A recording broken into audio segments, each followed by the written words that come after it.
Greetings from some park outside Fort Worth, where I was just visiting the zoo as I'm prepping to record some episodes, one about elephants and one about frogs, probably, maybe some other topics as well. But I'm here in Fort Worth. I thought I'd stop and enjoy the sun. I've been stuck inside in winter for a while, and although this audio may not be perfect with the wind, the episode that you're going to hear was done inside, and I thought I'd kind of let you guys know, since it's a new podcast, that one, we're going to be making small incremental gains in terms of quality, but it's also, I don't want to have a studio, I don't want to be stuck in one place, and I just don't like the sterile kind of environment of a studio. It's nice to control those variables and everything, but I'd much rather have the trade-off of getting you to take you guys along with me on my weird adventure of life and curiosity.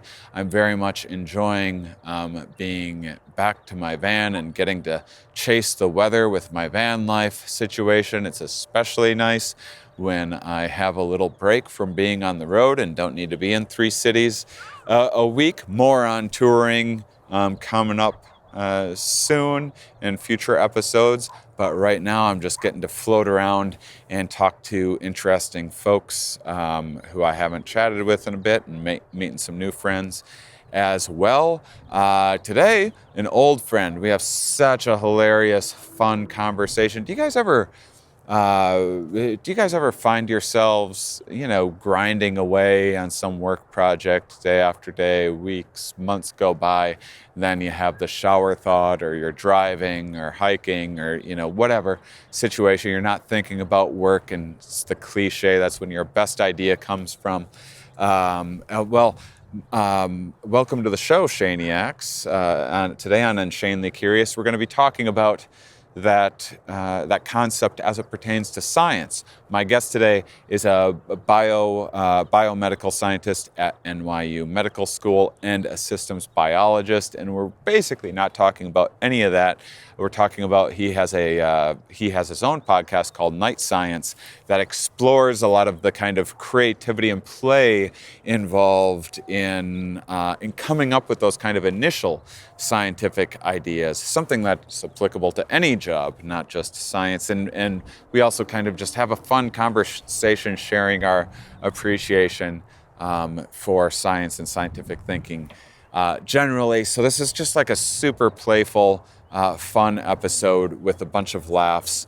And again, I love when I get to show that, you watch TV and, they have people audition for a role of scientist to be played on TV, and it's this, ridiculous archetype of the four-eyed nerd in the lab coat, sort of, talking like a robot or whatever. And so it's insanely fun that I get to show you guys the fun side of thinking, bringing scientific thinking and analytics to curiosity and creativity at the same time. And so enjoy this episode, and let me know what you think about the in-person. And if you have other ideas, I'm going to also try to start showing some footage of, getting to see various labs or zoos or wherever else that I may be going. Maybe I'll do a van life episode one of these days. I was going to do a solo episode this week that I had already recorded and was excited to share, but I'm more excited for you to hear an in-person episode with good audio and video and all of that. So that's what you're getting today. Enjoy today's episode. So you have, tell us about Night Science, first of all. Night Science. Night Science is the art of the possible. Night Science is... is that your tagline for the show? No, I just came up with it. I feel like I gotta reinvent it each time. I enjoy it. It's a little cheesy, but I was like, I feel like I could like quilt that on, or not embroider that on something. I mean, what was it that got you? When I said art, when I should have said science. No, it was the like feel good, like motivationally quote feel of Ding, the like we need yeah. To It was sell like it. a little yeah. It was like a little you know. I mean, this is you're such a positive. Shining beam of light in the field of science, and so you've never been anything but like generous with your time, for instance. Oh, I'm just realizing now that this camera just has Nelson Mandela's right face, like right in the camera. That and as inspiring as that, I'm feeling like all of this is just a little bit. Did you literally just like frame. obscure Nelson Mandela? I did. Is that the image you want to portray? No, I'm gonna put him back in. It was just in front of the like lens of the camera. There was like a weird. Before I knew it was Nelson Mandela, I was moving it. So it was that there was an obstruction of the view. It just so happened to be. Sorry to inconvenience your podcast. Yeah. The suffering of the world was inconvenienced. Is there any Dalai Lama stuff around here that I can spray paint over or something? And then it's fair. That's I would even things up. So if you happen to be watching the video of this, if you're not watching the video of this, this is even better. Because if you're just listening to this on whatever platform of your podcasting preference, I can describe what is this dry erase board-ish window situation that's happening behind us. It's if I can describe this in a way that I think that a listener will picture it, and they will picture exactly this, which is just imagine the biggest cliche of like you're watching like CSI or like you're watching like what's this is like Dr. House or something. Dr. House or like or Goodwill Hunting or something. Just like a bunch of what looks like alien codes just scribbled behind us. And we had a fun moment before because it's a T. Itai. Like the letter E? How many years does someone generally have to be friends with you before they pronounce your name correctly? That's how you know. Is personality differences? Like if you call me by a certain name, like, oh, you've only known me 6 years. Okay. Itai. Yeah. Itai Yanai. Itai Yanai. And it's you know what it is. You put so much pressure on yourself. Right. Have you ever heard? There's a publication how to or a paper rather, a paper that got published, how to do. How to think, say, and do exactly the wrong thing in any given situation. Oh, cool! It comes naturally to me. I wouldn't need to read a paper about it. It's about the idea of there's two things going on in different parts of the brain. One is measuring the importance of the information, and the other is what is the information. And so I believe the example that they use is like if you're at a friend's house and you're like, don't spill the red wine on the carpet, don't spill the red wine on the carpet. And if you put so much pressure on it, self-fulfilling prophecy. This other system is like that just is measuring the importance ramps up so much that it disables the symptoms, that like keeps track of like what to actually do. Because the importance of doing the thing. And do you know, that happens to me all the time. Like I think I have attention deficit disorder. I'm sure I do. I need to get it tested, but I'm too confused to do it. But so I will talk to someone, and then all of a sudden I realize, oh my God, they're about to say something super important. Like, so I say, Itai, listen. Itai, pay attention right now. This is the important part. Itai, like, and then I keep saying it, and then I realize, oh my God, I'm not listening. I'm just saying this thing, and it all went by, and I don't even know what to. Okay, now what do I do? Oh my God, I'm stressed out. Oh, this is the important thing, and then that's every situation. I'm so bad at listening that sometimes I'll be listening to someone, and I'll go, God, you are listening so well right now. Like I'll start like it's great. So unusual. Yeah, you're listening. You are crushing this listening. But actually, and now I'm distracted thinking about what a great listener I'm being in this moment. Yeah, you're such a good listener. You're doing great. You're doing good. Just like, oh wait, what's that? And then like, I wonder if I could listen like this in other situations. Right. And then like, and then I'm reflecting on past times where if I had only been listening this good, and the moment passes. And I think different people have different ratios by which the internal voice dominates the external situation. Yeah. And mine, the internal voice is very dominating. Like it will just like, and I don't know what's going on, and I'm just like nodding away. Like you are, right? No. I'm thinking of a related thing. Well, see, that's the tricky thing too, is because think about a dream scenario for someone to learn. Yeah. I would say, say you had two. Say I'm going to give someone. I'm like, hey, I need you to learn these 2 books. Right. You have 2 weeks to like read these 2 books. Okay. I would encourage those people to read them like at the same time. I would say instead of spending 1 week reading 1 book and another week reading the next book, I would say if you go every other day, then you're going to make these novel connections. Right. You're going to connect 2 different subjects from the books. And then because this is getting like the ego involved of like, because you then made that connection, you're then excited about this connection that you made, and then you're going to retain that information more. I think that's true.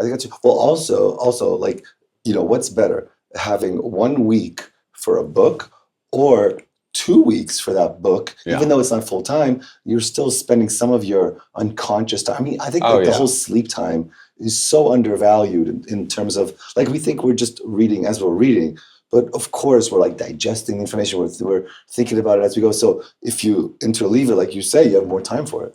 I think sleep is like having a day right now. I think it's like having its moment in the hammock. I feel like we are, because there was like, I was raised with like, my father's just like, the most insanely hardworking person. You know, at the cost of sleep. Did I say mostly? I meant the most insane working person that I've ever met. And like, it was like, I remember being brought up in the like, I'll sleep when I'm dead kind of attitude. And I think you can of like... Yeah, we used to think about sleep as a waste of time. Your consciousness can kind of get away with it. You can at least feel like you're getting away with it when it's like a manual labor job. I don't think that you are at all. No. But it can feel that way. Whereas like if you are reading, like it's you can't read through tiredness. Like you're just going to. You know, I even like the way I do things now is, you know how people say I'll sleep on it. That's my mantra now. Like I think we live in this time where I don't know if I agree with you actually about sleep having a moment, because I think we live in this time where we have to like respond right away. Whereas I'll get something, I'll be like, okay, let me sleep on it, because I'll just like upload it. Like I work with my subconscious. I'll be like, okay, let me upload this. Okay, I reason through it. I'm going to sleep on it. I know I'll have a different perspective on it tomorrow. And then people make the mistake, I think, saying, oh, I have good ideas in the shower. I don't think it's ideas in the shower. I think in the shower, what's happening is, it seems like that to you because it's the first time you're aware of what your subconscious did at night. It's like finally communicating to your consciousness. And driving too. Well, there's a few things going on, I think. One, you're allowing your subconscious, you're consciously going, I am doing exactly what I need to be doing right now. I think like that's such a powerful, like I feel this it's why I constructed I love being on tour and driving a bunch, because it forces me to get in a state where my brain goes like, well, yeah, you do have 100 emails and everything, but like you are also doing all that can be done right now. Yeah. And it's also not attentionally demanding, like showering, okay, I gotta like remember to wash the pits and stuff like that. There's not a lot to it. I feel like that's pretty automated at this point. It's fairly, it depends on, I sometimes, there's like a calculating like a toe cleaning situation. I said, do I sit, do I bend, do I skip it today? There's certainly a few choices, but there's so few.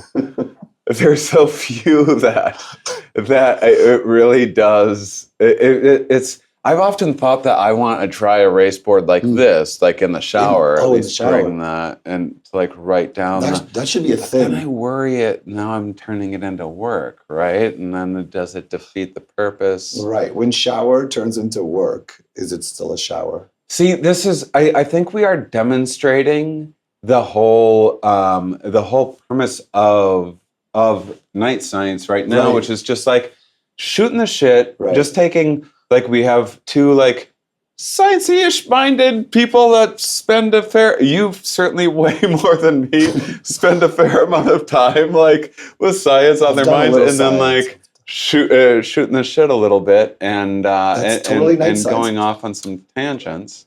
I feel like that is a core principle of night science, which I think I can learn a lot from you. So this is good education for me. It's all improvisation. We just.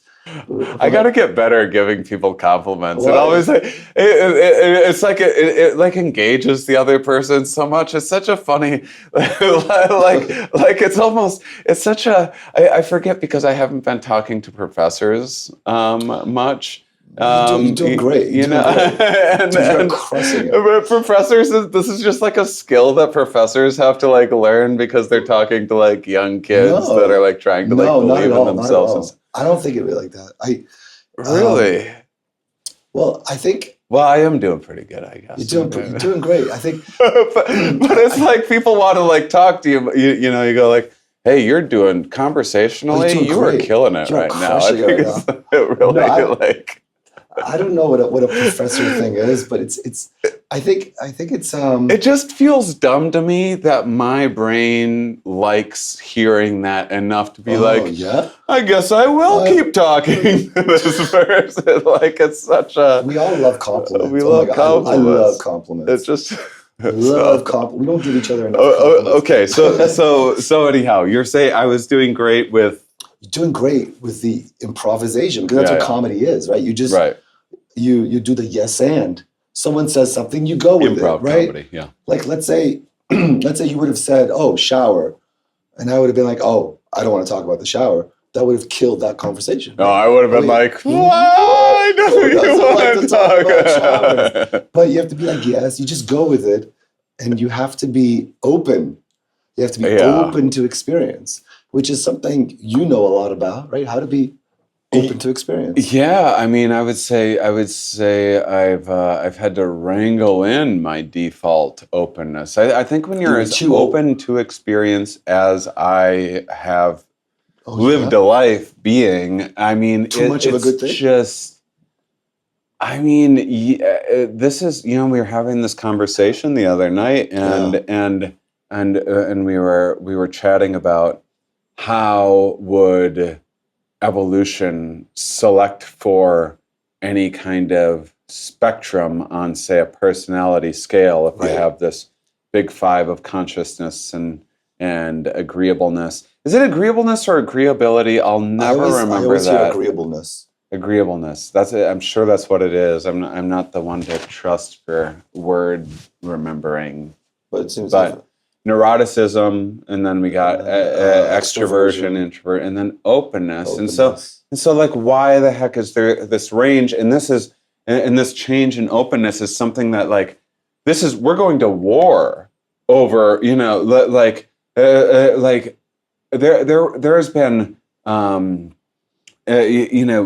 many of fights within families, within countries, civil war are like within religions breaking off and becoming different sects are related to.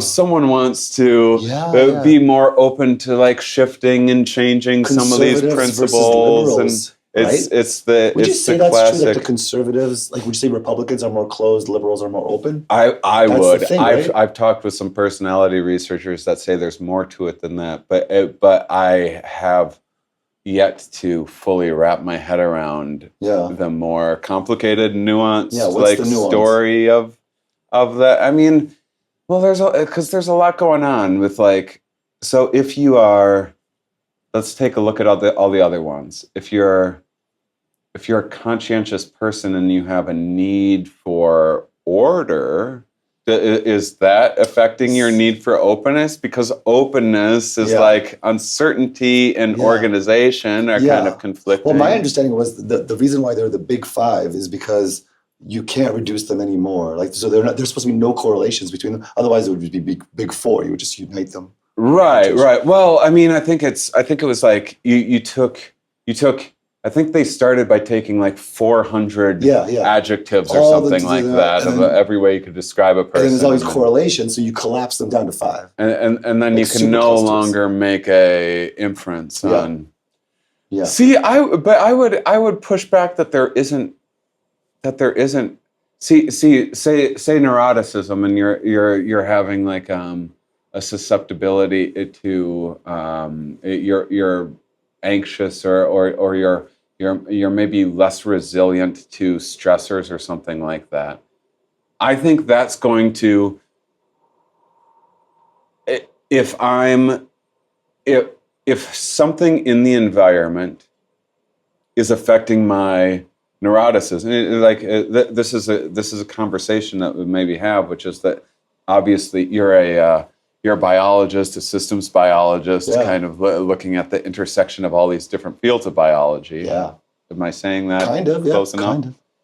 So, from this bottom-up approach, it might seem like a little deterministic to a listener, which I don't actually view as like a negative word, but a lot of people really hate like deterministic. Hate the idea that it's like, it's a free will. It's like, I want to believe that I've like I've made these decisions. I'm thinking for myself. I'm logical. So fascinating. Like I used to be obsessed with this idea of like, do I have free will? Like, I certainly feel like I have free will. I really felt like when you invited me to do this, like I really felt like I could say no, I could say yes. Yeah. Maybe I had no choice. The universe put us together in this conversation because of whatever's happening back here. I like that. That's a hilarious idea of like you, the person that made this, looking at it and going, "Whoa!" Like blowing your own, which you are kind of blowing your own mind with. I love this idea. This idea is what's keeping me going. But I gotta tell you a story. I'm so impressed by how all over the place this whole conversation is. It's good. I love this so much. I gotta tell you a story. Yeah. I was just starting out as a professor, and this one other professor that I really wanted to work with I didn't feel like he was taking me seriously enough. And he was like this big time mathematician, computer science guy, and I don't know. Anyway, he was coming over for a meeting in my office, and I really wanted to impress him. So I just thought, what if I load the board with like a ton of equations? just to so I took these books. I just wrote like the crazy, like general relativity, and it was so crazy. And he comes in, he's like, what the fuck is this? And I was like, oh, no, it's just a little thing I've been, just nothing. Ignore it. Yeah, just the meaning of life mapped out. And but I think it kind of is. And I remember every once in a while we were talking. He was like, and I think it kind of worked. He started to use seriously. Yeah, it's a little. I mean, there's a lot of like imposter syndrome when you get into these. My God, it's all imposter syndrome. We all have the imposter syndrome all the time in science. Or do you have it also in comedy? Do you feel like you're an imposter comedian? No. I go. I have so much confidence in myself, and I have so little faith in humanity. Whoa. So like I don't go on stage and I'm like, geez, I wonder if I'm funny enough. Like, that's not my concern. I'm like, I wonder if these fucking idiots are gonna, like, I'm just gonna have to, like, babysit. If they don't laugh. I'm just gonna have to, like, babysit drunks tonight. And I'm gonna have to, like, lower I wonder how far down the branches. I don't know, man. That's a little arrogant. Oh, yeah. You think? Of course. But then when it comes to, can you imagine saying anything much more arrogant than that? But yeah, no, I mean, this is me being vulnerable in my arrogance. But but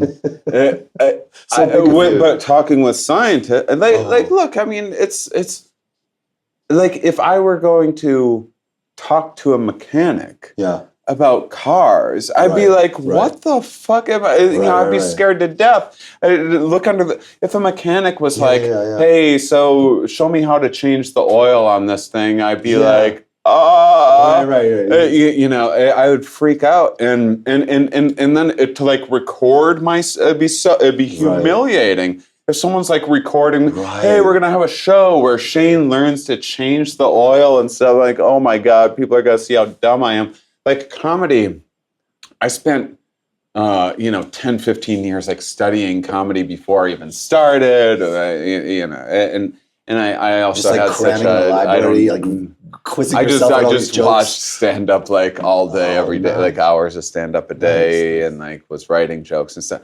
So with interviewing scientists, I would find that, I mean, I still do this, but I like catch myself more. When I started, I had a real need to demonstrate to my guests how much stuff I like. You would flaunt facts. Like that. A little that fun paper that I shared or something like that. That's a fun share that I knew you'd relate to. Yeah. Whereas early on, it was more like a forced, like, hey, I get things about cellular biology. I belong here talking to you, and like, yeah. But you've talked to a lot of scientists, but you've talked to hundreds of scientists. Yeah, I just got used to it. And now that I'm now nervous again, like I'm not nervous talking to you, but I talked with my first one, I was like, I want to talk to a stranger again. Yeah. Like I miss talking with a stranger about a random subject that I don't know anything about. Yeah. And I forgot how scary that is. And like, and it's hard to, and it can take like a little while to have chemistry. I think all of us as a society, like talking to strangers. I was just thinking about today that, remember all the time you were trying to go somewhere. Like I gave you an address, 550 First Ave, and did you have to ask anyone how to get there? You just put it in your phone and told you how to get there, right? Remember in the old days, you would have to ask so many people, hey, excuse me, how do I get? And you would have a conversation with a stranger. You go over there, there's gonna be a person sitting on the corner, you turn right there, and we would always talk to people. Now we don't do that anymore. I want to start doing that with like life. Just like, just go up to strangers and be like, hey, like my mood is like off today. Do you know anywhere I could go for like a little inspiration or like? That's a good question because you can't Google that. It should be like non-Googleable questions. Like, in the shower today, I was doing my toes, but I was like, do you go in between the toes every shower or is it like every other shower? See, you're more of an extrovert than I. Like you can talk to strangers, right? Like I can't talk. You can't do that. No. But I feel like all comedians Aren't comedians extroverted by nature? Like improv people, and then people that like do a lot of crowd work and stuff. But no, I'm like a control freak when it comes to stand up. Like it's been like if you look back at like the oldest available like Shane Mauss like late night clips, I was like every syllable was like so perfectly constructed, practiced. Yeah, but it was really like the age of podcasting that I realized I got to get better at riffing and putting myself. You're a great riffer. Well, what else would you riff on with a stranger besides checking a mood check? I want to go down after this interview. I want to go like, hey, where I want to go up to a stranger. I think we should do it live with the folks back home. I think so too. I think maybe we'll take these camera. Just take them outside. I think we should maybe be separate. We could do it together too. But it'd be interesting to see if we go separate and get two different answers and who gets the best. Oh, it's funny that like you turn this into a competition right away. Are you a competitive person? No. Okay. Well, it's also a hospital. We could go bedside to bedside and just be like, hey, this is a nice hospital. They ordered some comedians. And our job is to make you guys happy. I'm gonna go into. I want to give this poor person. They're like someone's in the emergency room. They're probably gonna lose their leg today. Probably gonna lose their leg. And now they're in the waiting room, just waiting for no reason. And I go up and I go like, hey, where do you go for inspiration? Like you're looking at it, buddy. No, but that's a fun idea of like asking strangers for like philosophical direction in life. Sorry, but I cut you off because I thought it was a funny idea. But this idea that we aren't engaging in a social way, we aren't. So we were used to having to ask strangers to help us navigate our reality. We would always go into a cab and talk to the driver, right? We don't do that anymore. Probably because they're on the phone all the time, but that's another. I've never been chattier in my entire life, if I'm being honest with you. There's personality differences. Yeah. I mean, I wonder if I mean, yeah, I don't know. So you think just everyone's sucked into their phone, everything's like taken care of for people that people aren't. And this is increasing imposter syndrome. I don't know. Yeah, can let me throw something at you. Gosh, I feel I'm no, this is great. There's a conversation. I'm getting in my head that I'm not asking you questions. No, this is great. Your work. You want to talk about my work? No. I mean, I think just having. We'll get to it. So, an idea that I'm obsessed with would be just the opposite. That I think that there is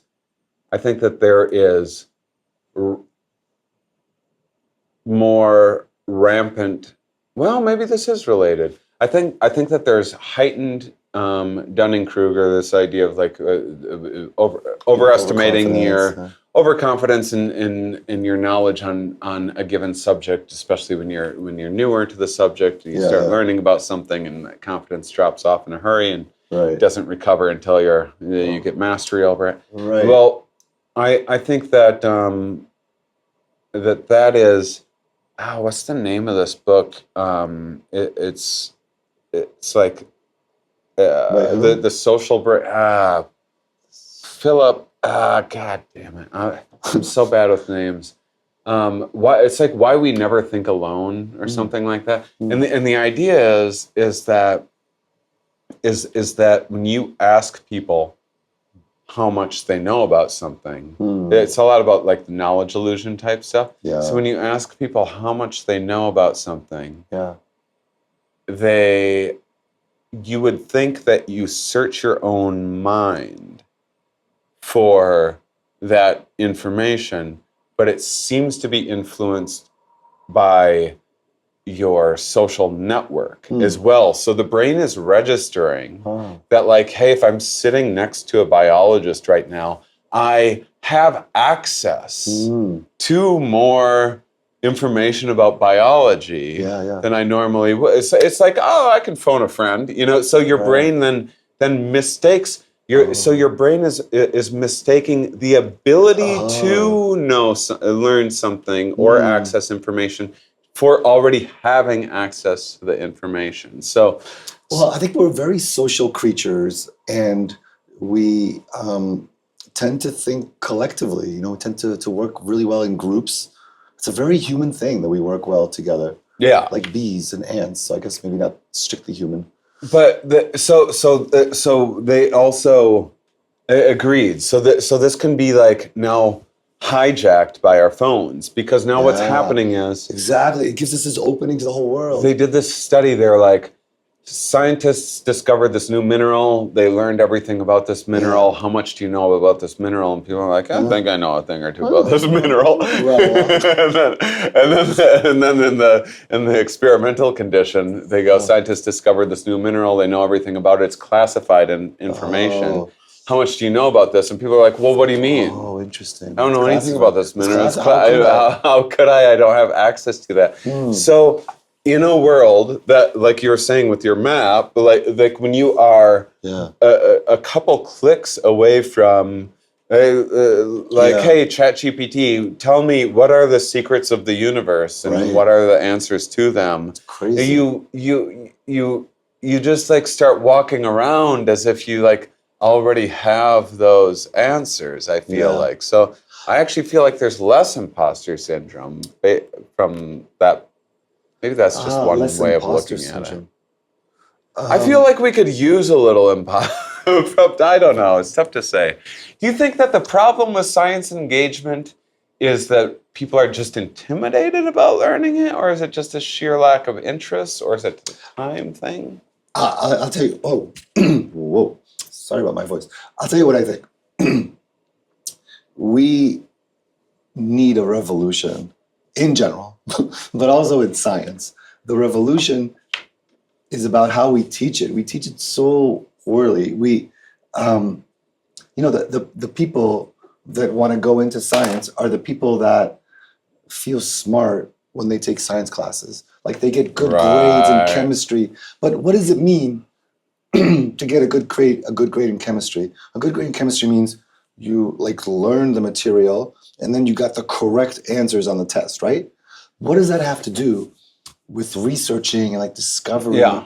So we don't prepare. That also means that like you're like asexual enough to not have a crush in the room. It means that you've given up on your sports dreams and you know it means a lot of things to be able to like, especially in an education, your inner nerd. when you are to set aside all of the distractions of within a classroom to memorize things with intangible rewards. Yeah, I mean, honestly, it's amazing we even try to teach anything to kids undergoing puberty, right? Puberty. That's what I'm saying. Puberty, just like, I think we should just put them into like this well sealed off room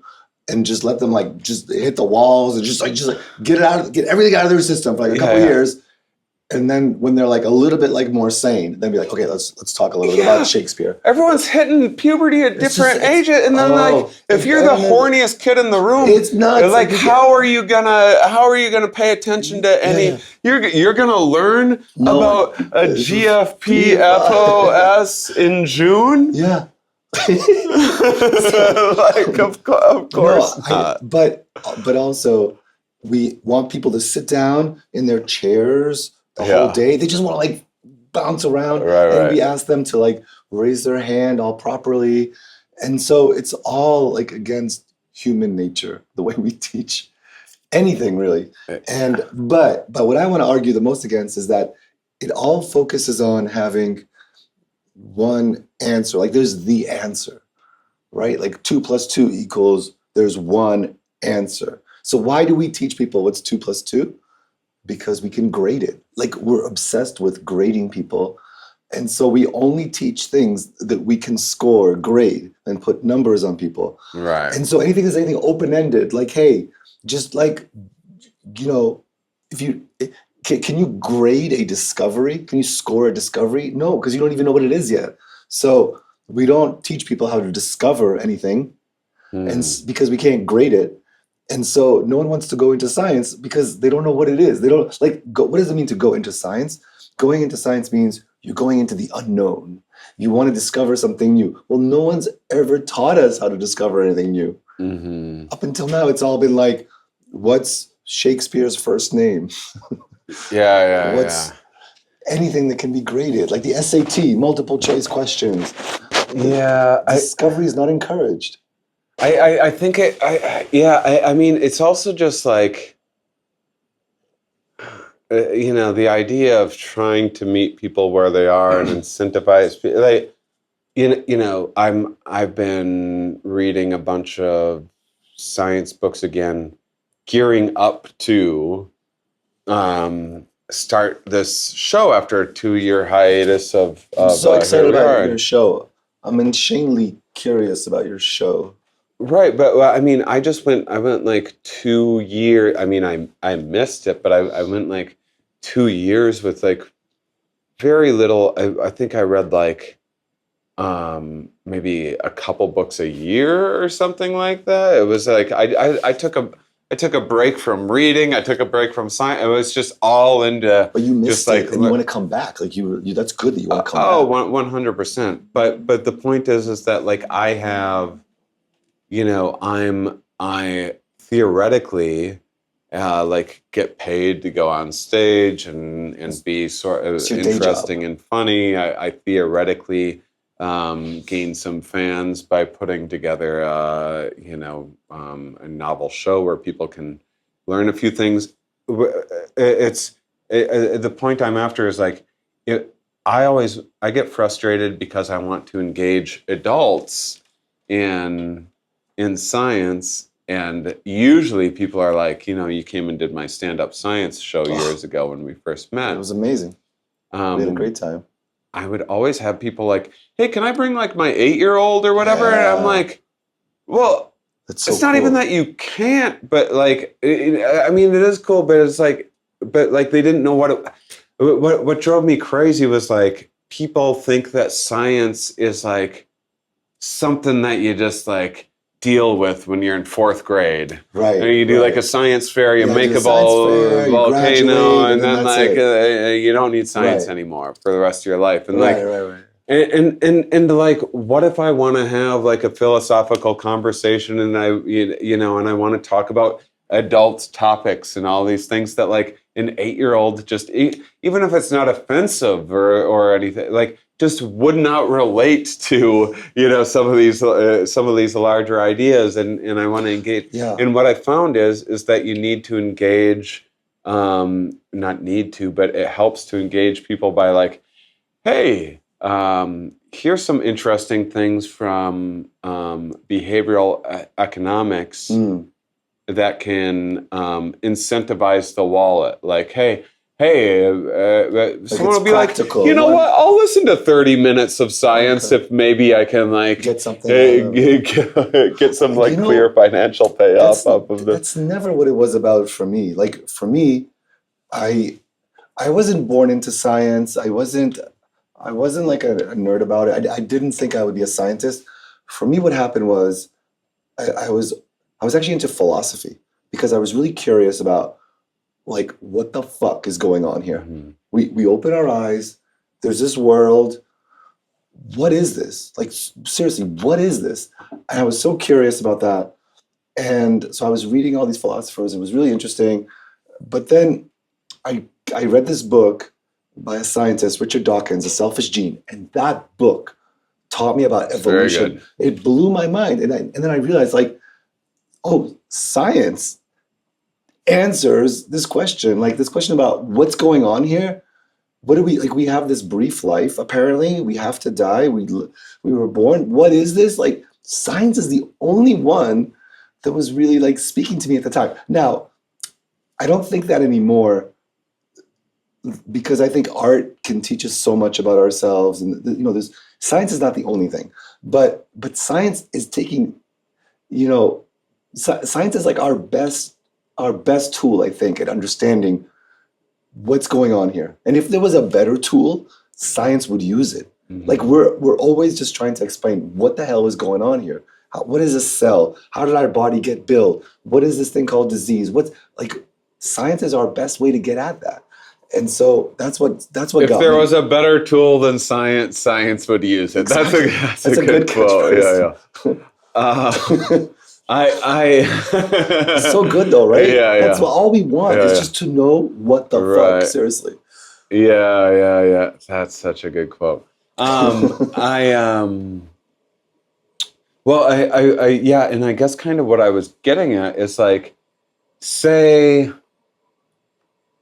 there's some apocalyptic situation in the United States in 2025, like some far-fetched thing. Let's just say. But we find ourselves on some, we find ourselves in some like remote area of, Montana or something like that, and we have like, there's like 1,000 humans around or whatever. You and I are in charge of education. Ooh, interesting. I think that I would parse down the elaborations on the thought experiments to get to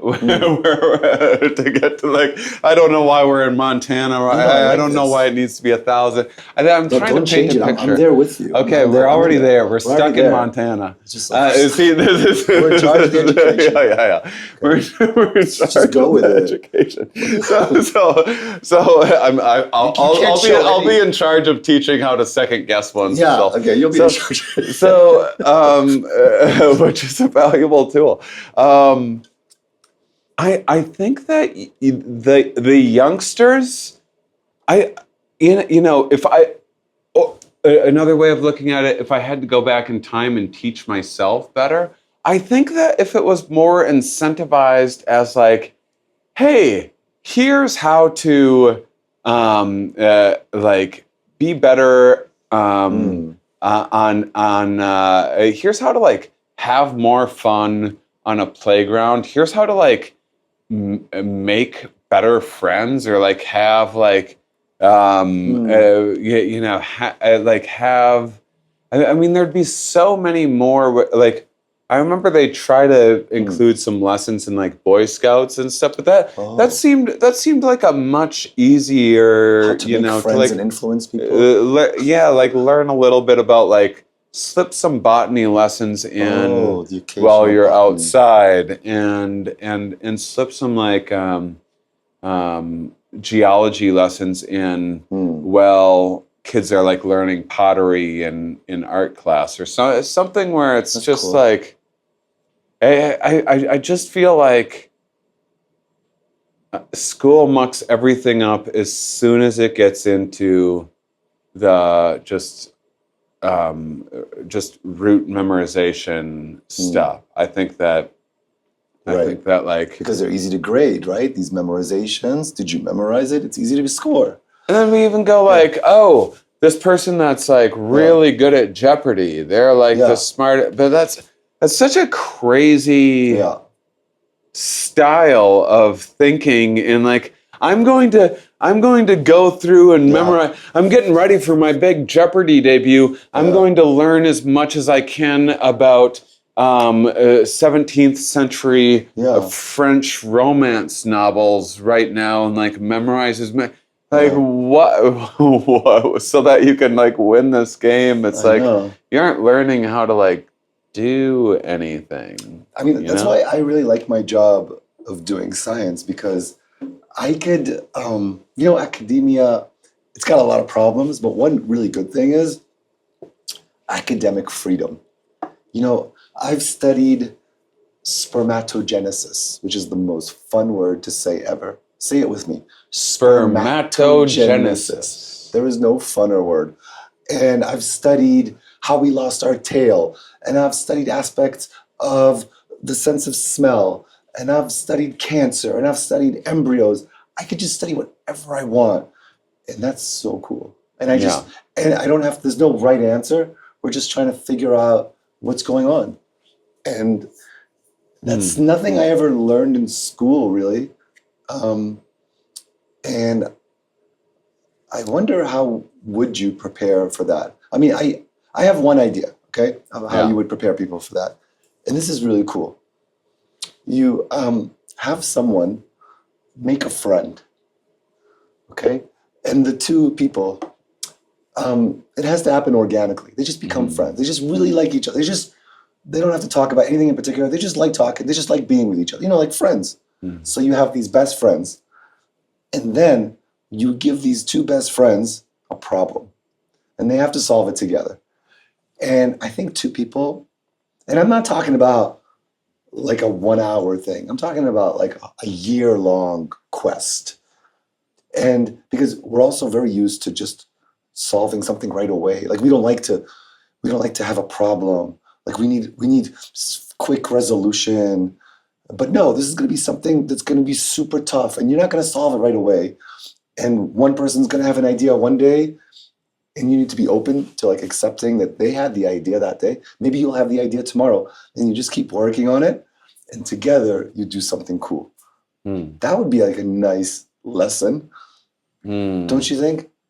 Yeah, I mean, there's like I think there's what was it? I mean, maybe Dan Ariely or something was talking about some company that every Friday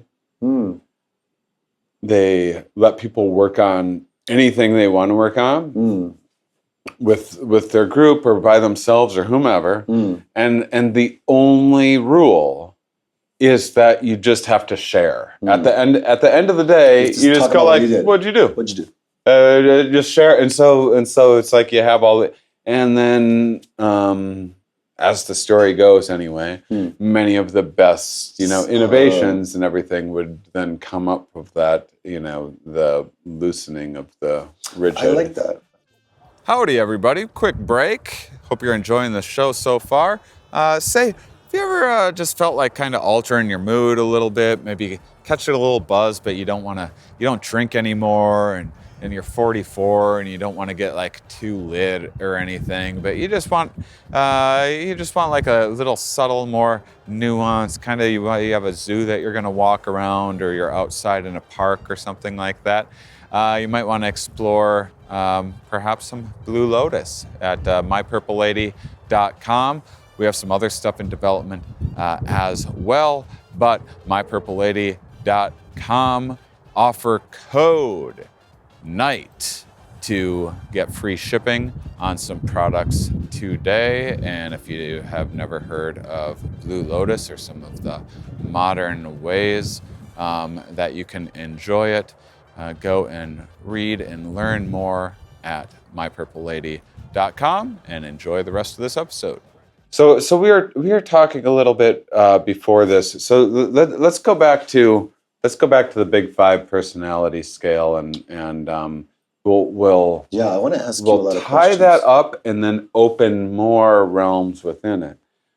So I do think that, I mean, I think that I used to think of the Big Five as more, those personality traits as more stable than I now think of them in some ways. I mean, which it's is like, such a big question. Like, can you change, right? I mean, I mean, certainly you can change on the day-to-day, and I guess it's kind of like making those predictions. So you're saying like personality is like the predictable way that someone will behave in a given situation on a random in a sense, when day. you think about personality, the definition is it's not changeable. Like, it's stable. Right. Otherwise, it wouldn't be their personality. It would just be their mood. Right. Because when you think about mood, if you think about like, well, if someone wakes up on the wrong side of the bed, which you could say they're like high in neuroticism for that day, higher than average for that day. I'm having a neurotic day. Yeah. That's disagreeable, no good. Well, it's funny you say disagreeable, because then I would say that would maybe influence your agreeability. If you know when you're in line for checking in line for getting a coffee or whatever, you're like less patient because of whatever happened. Which is undoubtedly true, right? We all have bad days sometimes, and so and I would say that I would say that they all have to be somewhat influenced by each other in some way, but they're definitely the most. I mean, I think it is like a nice demarcation. And some people argue that like intelligence should be like a sixth factor, but I don't even know what intelligence is or what it means. But that it should be like this Q quotient. Should be one too. They say. Really? I've seen that. But you've been saying that openness is malleable. I think it's one of the more malleable. You can open up openness. Yeah, I mean, I think so. I think that say I want to get someone to go rock climbing. They're like, no, I'm not one of these rock climbers. I don't have upper body strength. Don't you have to use your arms only? Yeah. So like, what's their openness to that? Like, well, how athletic are they normally? And then like, are we friends already? Is it a situation where it's like, oh, I'm on the road and it's like a comic who's opening for me, like wants to, they like look up to me or said they want to like spend more time during the, I'll go with do a little Shane bonding. Maybe I'm on a date or something like that. And they want to, right? So like a they're like a wall climbing date. Yeah, I think that's big in Brooklyn. Whereas so there's certainly factors that would increase openness, but then you go out. So then you go and you show up at this wall. You have this imposter syndrome. Geez, I'm not going to be able to do this thing. Better than I am. And then, but if you go like, all right, well, here's what we're going to do. We're going to start with like the smallest steps that are like, we're going to go just outside of your comfort zone. Right, it should be like an easy win. And then, but still like, it feels like you accomplished something. Right. A win nonetheless. A win nonetheless. Like, this wasn't just a gimme. I still had to make it to the top of the wall. That was still scary. I was way up there.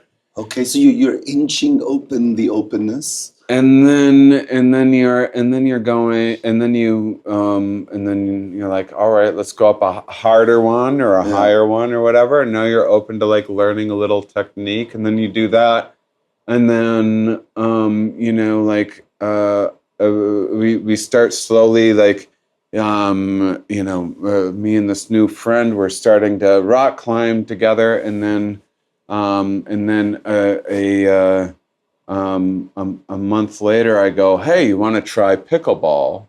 Ooh. I think that person is like more open. Like, hey, I've done a thing like this before, where I like went outside of my comfort zone, and I got like I was like a little unfamiliar, and then I learned that like, yeah, sure, I suck at the beginning, but it turns out that there's a learning curve, and you can get better in a hurry. But you are assuming that they went for it that one time. What if instead they'd be like, no, I don't do stuff like that, and it's not for me. I only like to do cooking. Yeah, then you hold against their will. You go, against their gun will. To the head. You get up that wall. Yeah. Oh, okay. Like you gotta do what you gotta do. No, I mean certainly there's personality differences that are going to.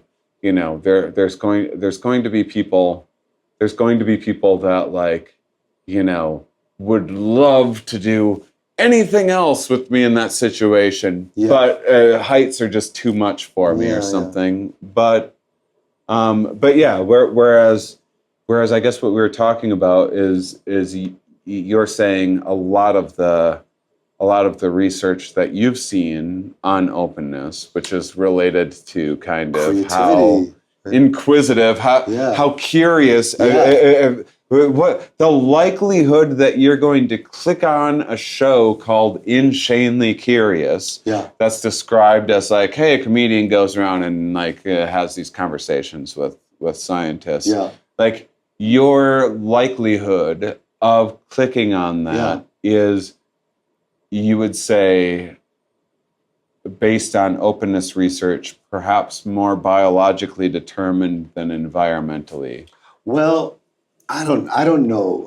All I know is that when you're doing science, when you're in this world that you want to make a discovery, like you're following the data and you think you're really close to a discovery, the attitude that you must have is one of openness. If you're not open, I think it's a huge liability. I don't know if I'm going too far, but I almost think it's like impossible to make a discovery without openness.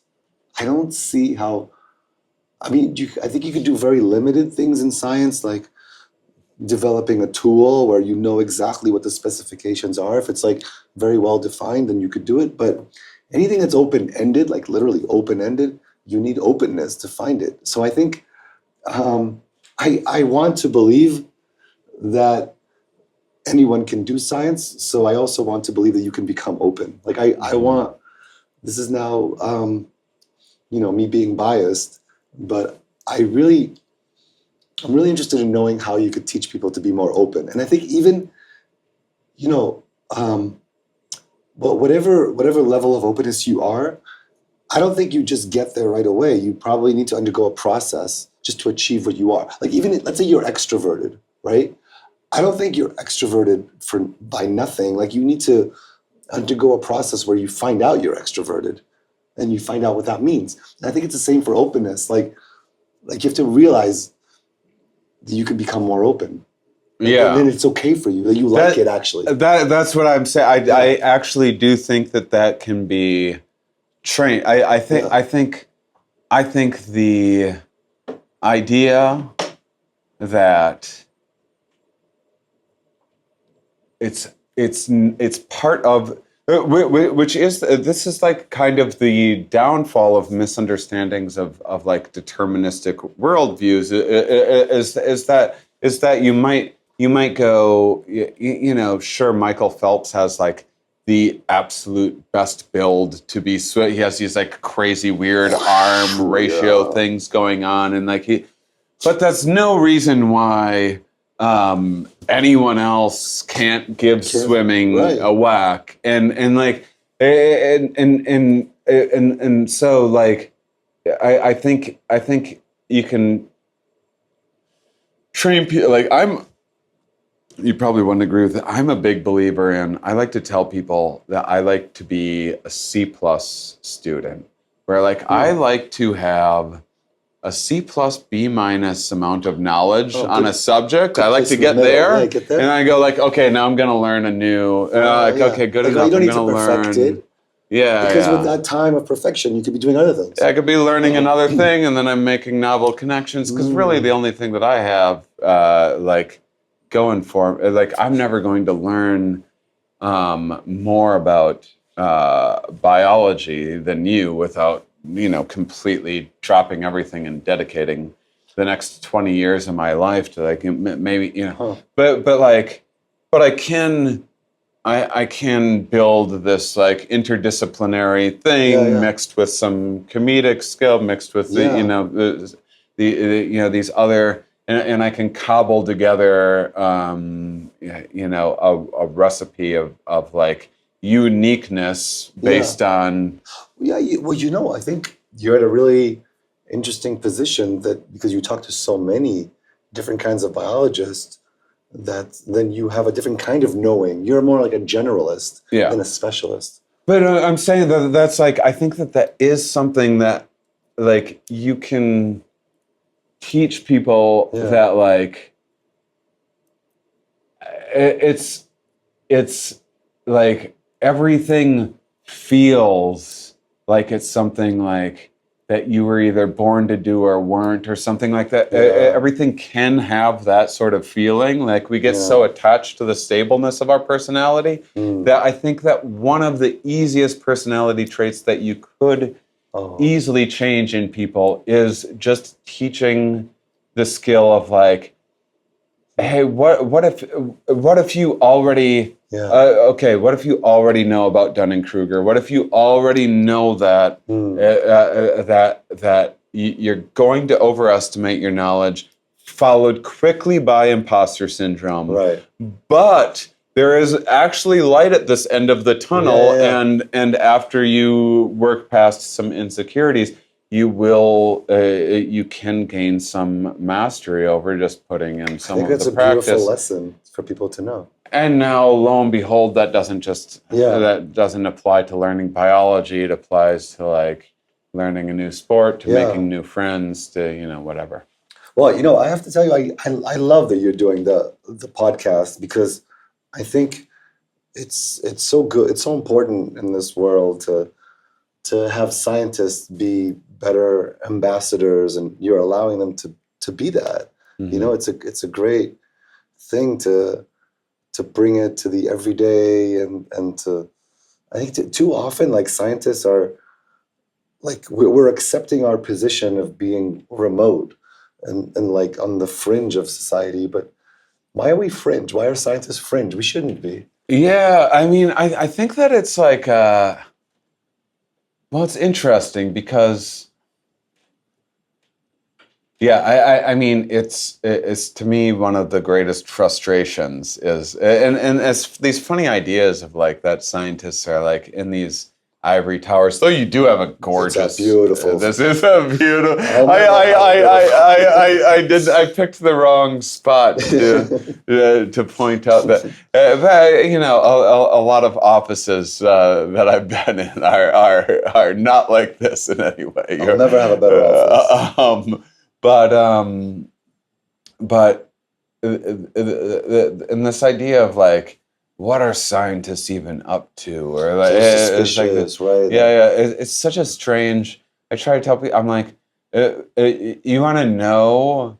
Want to learn? Like, go into a bookstore and find the science section. You're going to have to ask for directions. Right. There's no like app for this. You're going to have to ask someone for directions. They're probably going to have to ask 10 different people. Does anyone know where the science is? It's going to be this whole quest to find the smallest section of the entire bookstore. And this isn't because Next Big Book has decided to keep this precious information away from you. It's simply because you aren't going after it. It's because it's self-help. People would rather take bad information that they believe is clearly has some tangible benefit to them, or confirms what they already believe.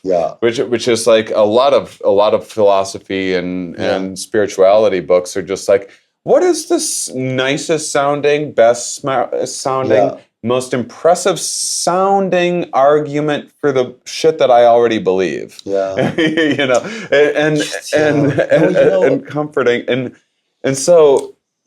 But I think I think it's that it's not that society has put us on the fringe. I feel like something bad has happened where science has put itself on the fringe, and I think what's happened is science has not sold itself correctly. Science is not portraying itself correctly.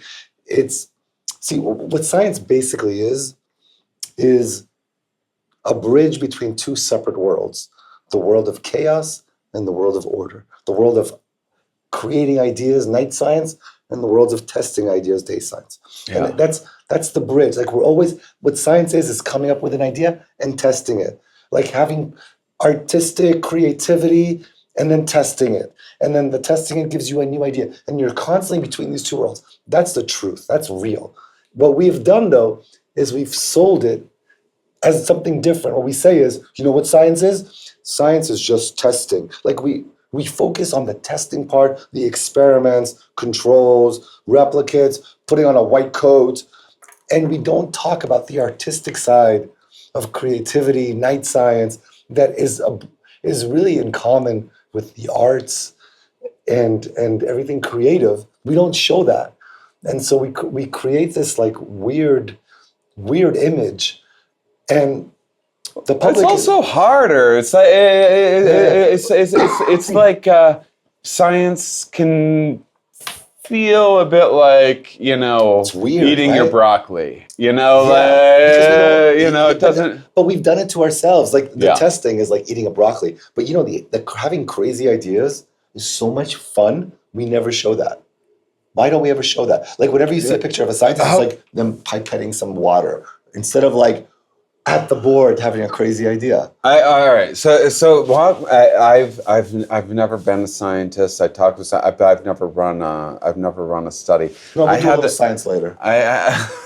We'll do a little.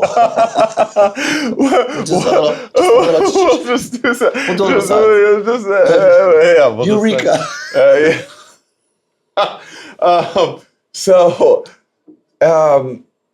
All right. So I had this idea. Yeah, there you go. That was.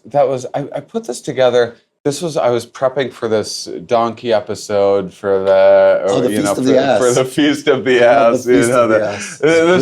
So I was like, what a great way to like so silly, so Feast fun. Of the Ass. And like and I got a feast on that ass. My other thing is I think the whole game with it is that. At least I think everyone gets to make it their own thing, but like how I celebrate, like is, and this is like just for listeners so they know like the real, but like how I'll do it is like I will present it as like when I'm talking to people about it, about like, what an opportunity it is for us to like appreciate donkeys and how donkeys are like underappreciated, and they got a lot of humans where. And like I want to kind of like I'm gonna go like aloof with it. Like I had no idea. Like feasting on it. Like I didn't even put it together that maybe there's like a sexual innuendo. That, like I just care so much about donkeys. Right. I want to learn about dogs. Like that's what I'm excited about. Of course, the sexual innuendo is just a like, nice that never occurred. You have to play it straight. You got to play it straight. So, but I was. So like when I, so like then when I,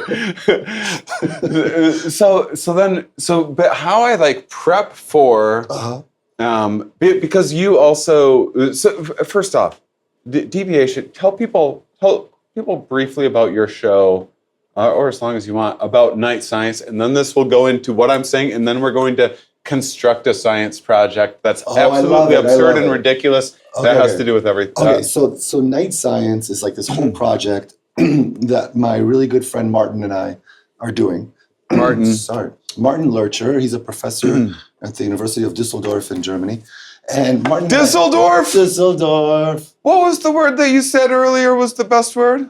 Spermatogenesis. Oh, no, Düsseldorf's way better. Düsseldorf. Well, you just like the sperm? Also the genesis. The genesis is sperm really, and genesis. It's the combination. Yeah. Also what is that? That was like the original organelle or something like that? What was the spermogenesis? It's the testes. It's where the sperm gets made. The genesis of sperm. Oh, I didn't realize that. I thought it was like a. It's actually in relating to sperm. I thought it was like an accidental. This is how the sperm gets made. The sperm gets made. Yeah. Anyway, I never thought about the. There's a lot of talk about pre-cum out there, but not sperm. You have to do a feast of the sperm. Yeah.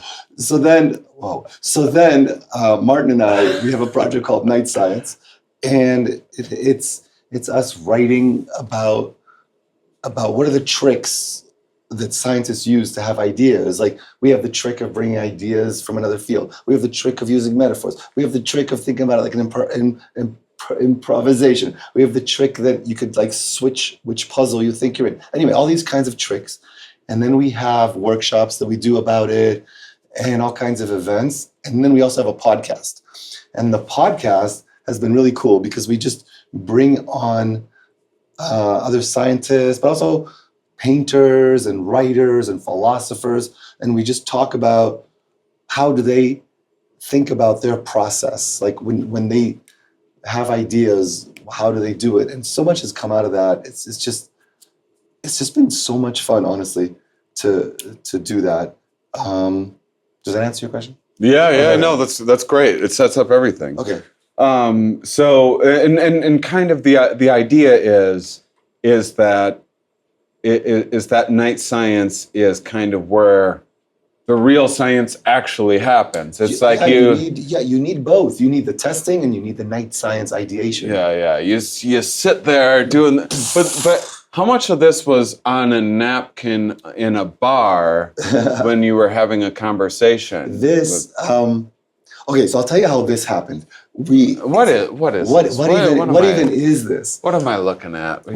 So we you know the weird thing for the listeners, we're back to referencing the board that's behind us. So we have this idea, the Goodwill Hunting board. We have this idea, and we think it's big. It's all about how do cells adapt to an environment they've never seen before. You take a cell. Like, what is a cell? This thing has been alive for like 4 billion years, right?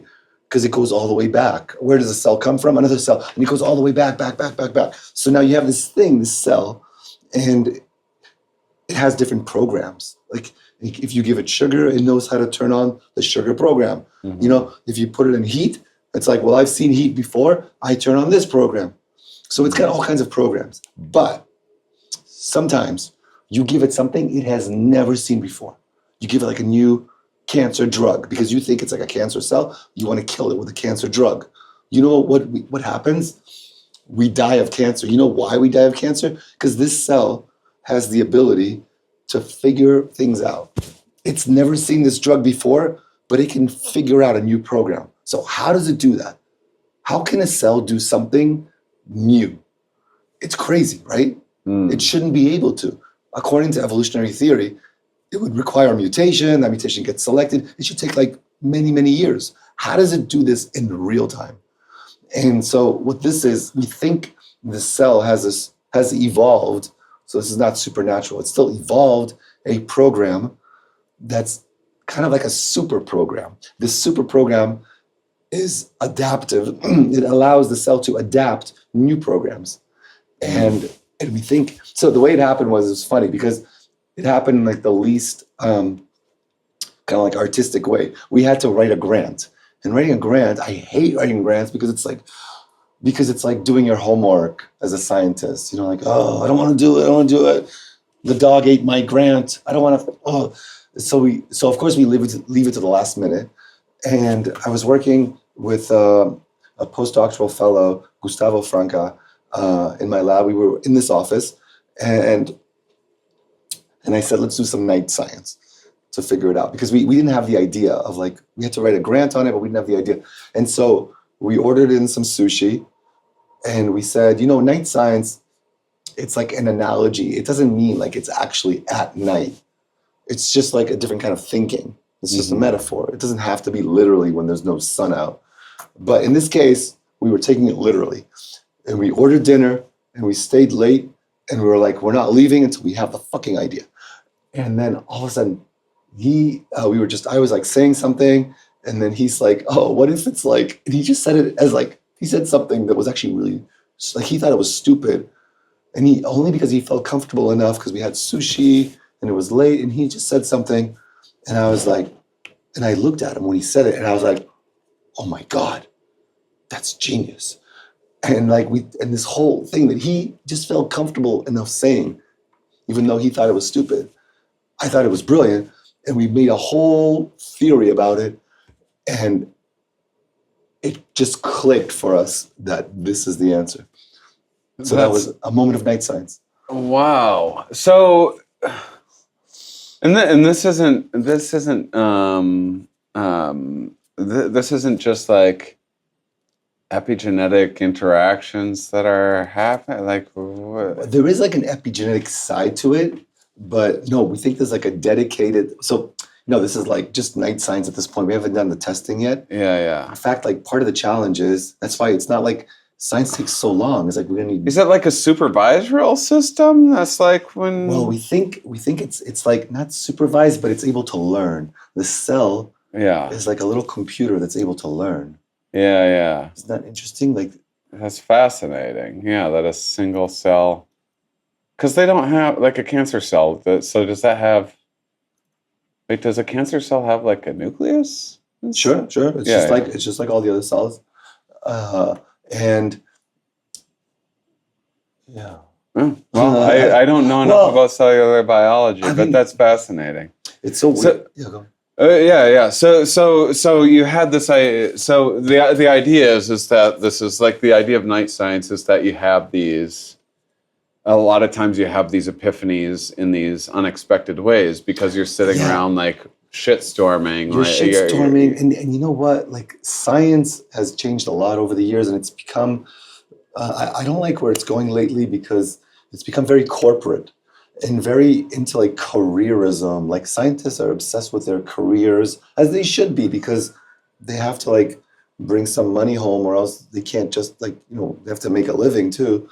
So there is the career part. The problem is that if scientists are always just going for like metrics and such, then it's not really about creativity and discovery anymore. And if science is not about discovery, then what the fuck is it about anymore? Mm-hmm. So there is this interesting balance of how do you like play the game, sort of.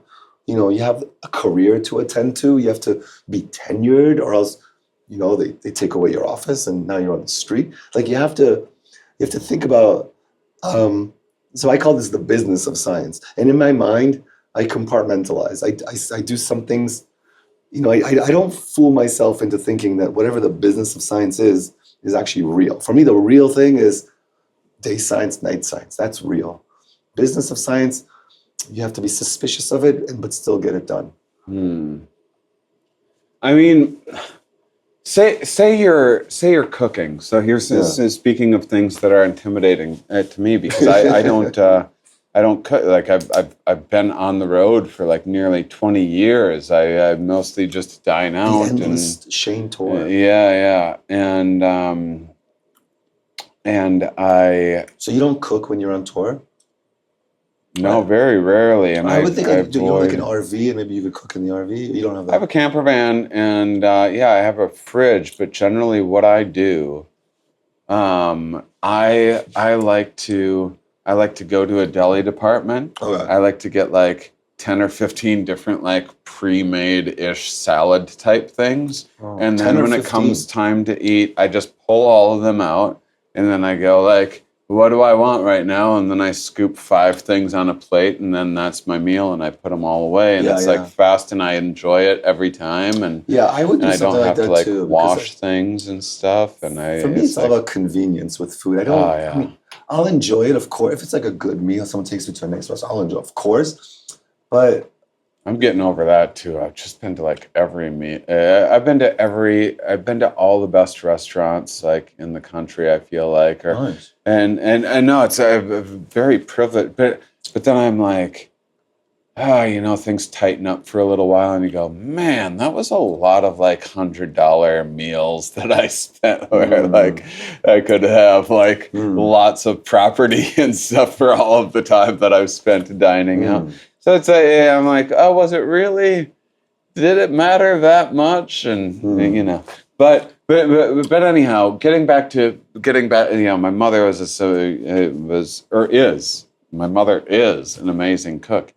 She's injured right now, not cooking for herself. She's not passed away. I'm just thinking about it. About the old days. Yeah, the old days. And she. But say you're cooking, and say you're like, busy at work, you have kids to feed, and suddenly you don't have, you forgot the crucial ingredient for whatever you were going to make, that. So now you have to like get creative. You have to get a little inquisitive, And now you just invented prosciutto ice cream, and it turns out that's not kind of what you'd hoped it would be. Yeah. It turns out there's a reason why we don't put ice cream and prosciutto together, but maybe that does lead to some like novel connection eventually, or But then that's a different thing. Yeah. So that's like creativity from pressure, from having to problem solve, from having to like publish X number of papers, from making there, and you go, we have to think. And then but that's a very different type of. Yeah. It's very similar, but a different driver of creativity than like. You got everything you need. What do we want tonight? I've made this same dish, 20 times.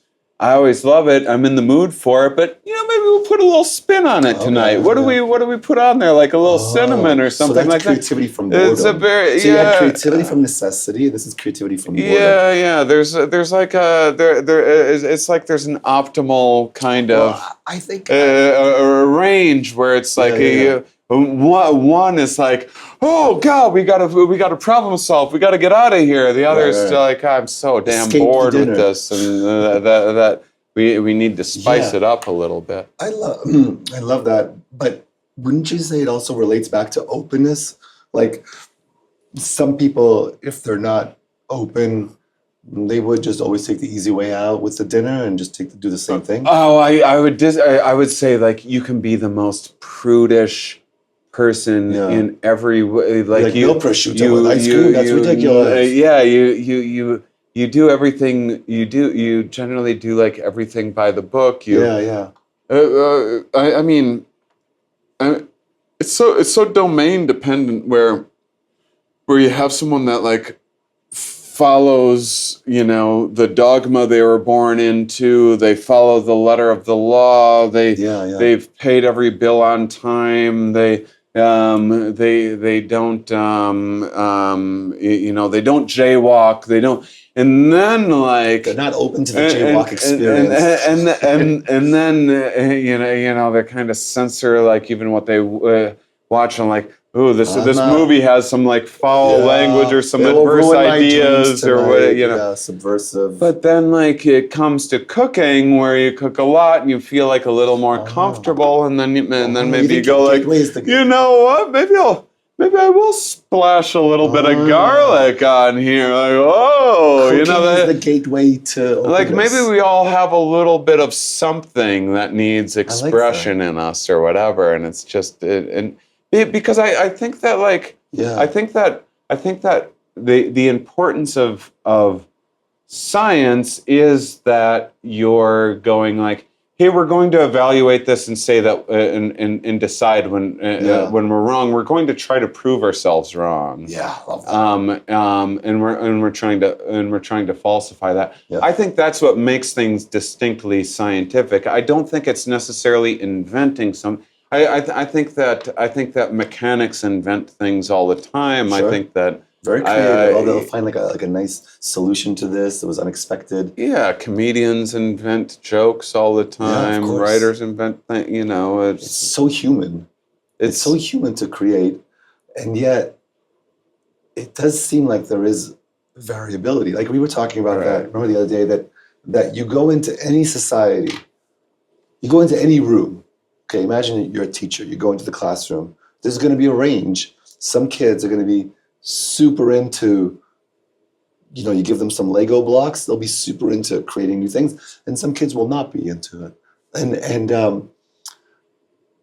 it kind of makes us think that maybe what's being selected for is this variability that. It takes a village, in a sense, that I'm going to put like an optimistic spin on it, that, maybe in a given society, you don't need everybody to be creative. You just don't need that. It's actually nice if some people are more on the conservative side, because maybe the creative people will just go a little too far. I mean, I would contest that. Yeah, this is what we were talking about earlier. Too much of a good thing. You have too much of a spectrum. Some people are way too closed off. A little too much. They're gonna fall off the cliff. Some people are a little. Yeah, some people are too adventurous. Other people not adventurous enough. So maybe it's good for society. You might say why would some person be closed off? Like, shouldn't they try the rock climbing? Maybe it's good if, like, let's say this new person comes and they say, hey, I have this pill. You guys should all take this pill because it's going to make your life so much better. All the open people will be like, give us that pill. And the close, like, it's good that some fraction of the population will be like, you know what? No. Yeah. And if it's a bad pill, they're going to save society because by surviving. I mean, there's just a lot going on there. Like I consider myself, a fairly kind of philosophical-ish type person, right? Because you're open. And right, but you know when I'm my most philosophical is when I'm avoiding obligations. Like if I have like emails I need to get, I get very creative in a hurry. Like I can't be bothered. I can really spend emails. And so you can understand how if when you are trying to get out the door on a given day to go to work, to put bread and butter on the table, to survive another day so that you can, with any luck, have the time to afford some leisure and creativity. You got to keep your shit together. Like, the creativity that might go like, oh, what's the point of any of this? And like, I wonder what kind of interesting excuse I could call in with today to not go to work. Is like, you could see how that could be deleterious, or what's the deleterious. And words are definitely not my thing. Deleterious to a person, and so like. Of course, there has to be a spectrum, and that there's a much of a spectrum at all could be. There's so many biases that might be like, like I was saying the other day to you, like the. I mean, I am irate, outrageous. My most extreme characteristic, my second most is conscientiousness. I'm very low in conscientiousness, and we live in a society that tends to favor conscientiousness. I'm a fairly punctual person, only 5 minutes late today. That's not bad. That's not bad. But look at this setup. I think you're pretty conscientious. Yeah, and so folks don't see it, but there's a lot that Shane had to set up. You were conscientious about the Nelson Mandela, not obscuring your field of sight. Right.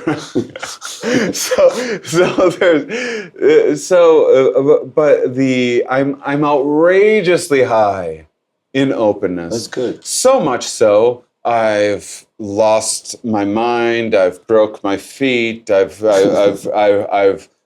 broken my bank account. I've failed relationships. I've got like what if there's more out there? And I have a hard time settling down because I'm like, but I have so much more to explore, and I can't. It's like I got to stay nimble and light and be able to navigate through this. I'm much like that too. I think that's like the only way to live is to be open. Right. My way. I don't know. There's many ways. Well, the point that I'm trying to make is that so then I look at some people that like I grew up around that are like just incredibly like closed, regimented, traditionalist, and like adorable in their appreciation. But like what looks like to me as a ocean of difference between our personality traits might just be a bias that is making us notice the differences in it. Whereas I think the idea of like we have this spectrum and that like our ability to see color is a much more narrow spectrum than a praying mantis, but wildly different than, say, some nocturnal animal that's never really going to see color.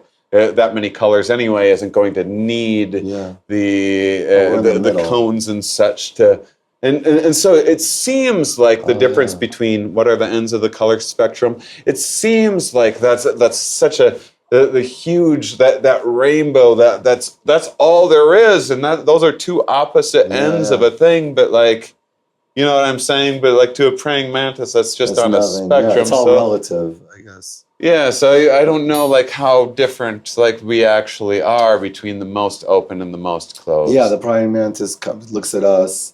He looks at you're the guy you grew up with, and you, and to you guys are so different. To the praying mantis, like just another human. They're all human. All you humans are the same. But yeah, I don't know. To me, it seems like there's a huge amount of variation in us humans. Like we really And I agree. And I love like the way you've been open to just following your career has been fascinating because it seems like you discovered like a new kind of comedy, this like comedy about these molecules that change the way we think and like putting a comedic spin on that. Like that took a lot of creativity. Yeah, I mean, and then you like, you narrow the possible audience too, where it's like no, but I think you'll open it up, and I have to say, like, thank you for inviting me the other day to see the show that's going to come out. Have you decided on the name yet? I think I'm calling it Contact Highs. Yeah, you're going with it? I think so. Yeah, I stuffed on it. It's so good. The idea of getting people to have a vicarious psychedelic experience of sorts. It's so, you know what? It felt like a psychedelic experience, and it was so good. And to me, I have to tell you, I think it should be a compliment.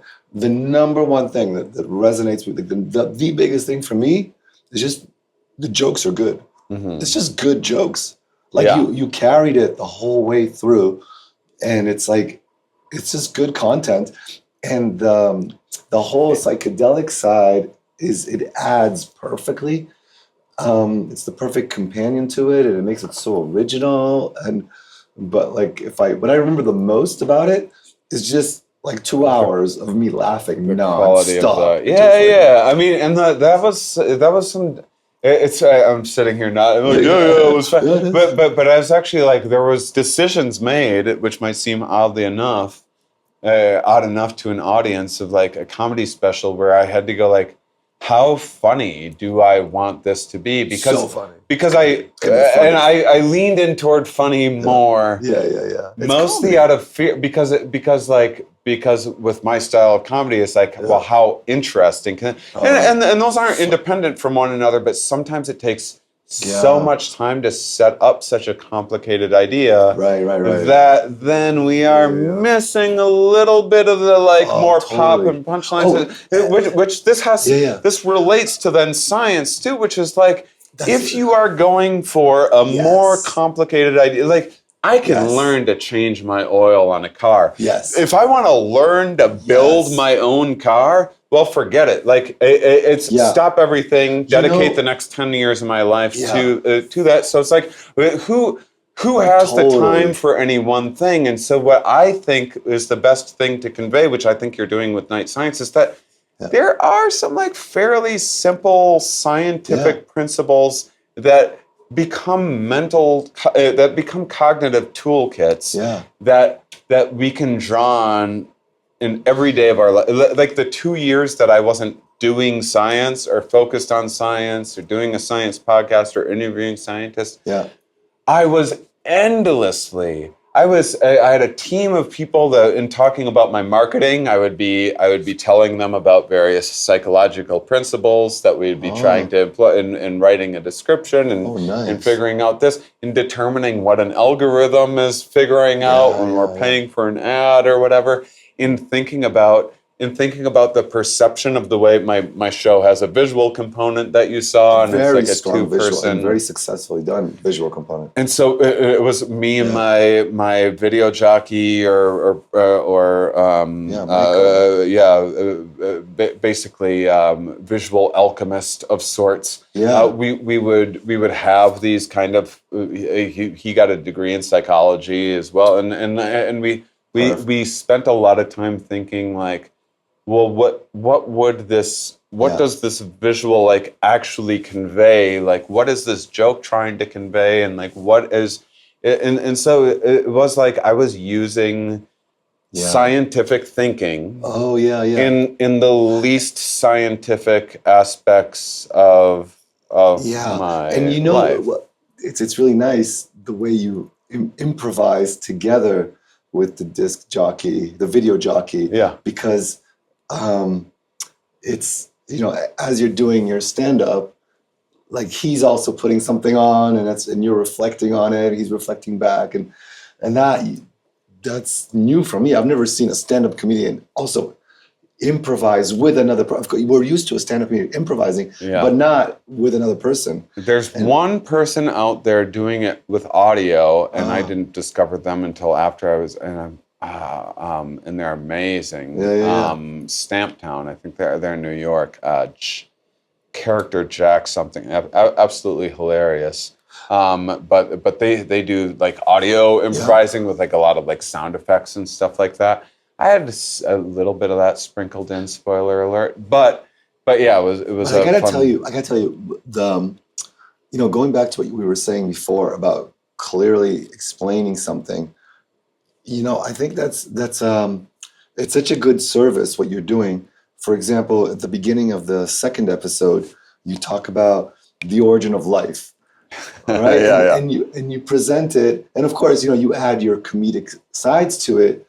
But that's amazing because, you know, that's what I'm hoping to do in future shows. You should do so much of that. It would be so great. So it was like the first show 0% science, second show is 5%, my next one 10%. Holy shit, it would be so amazing. You know, because like think about how amazing is it to be alive, and how even more amazing would it be to get more people to like think about how amazing it is and talk about it. And like, why should this whole origin of life theories and all these things that we think happen, why should that be in like some obscure textbook and not like up front on a stand-up show? We all go out, we laugh about it, we talk about it. I just think that's amazing. And I gotta tell you that I remember once Richard Dawkins, one of my heroes, he was asked, you know, well, science isn't it kind of boring because we want to go in the evening to hear a symphony? And he said something that I really liked. He said, like, why can't you write a symphony on like the evolution of life? Like, wouldn't that be an amazing symphony? Like, why can't we talk about what happened in evolution and science in like a way that's clear to people? I think people would love to hear about that. What's happening is, and you can help a scientist with this.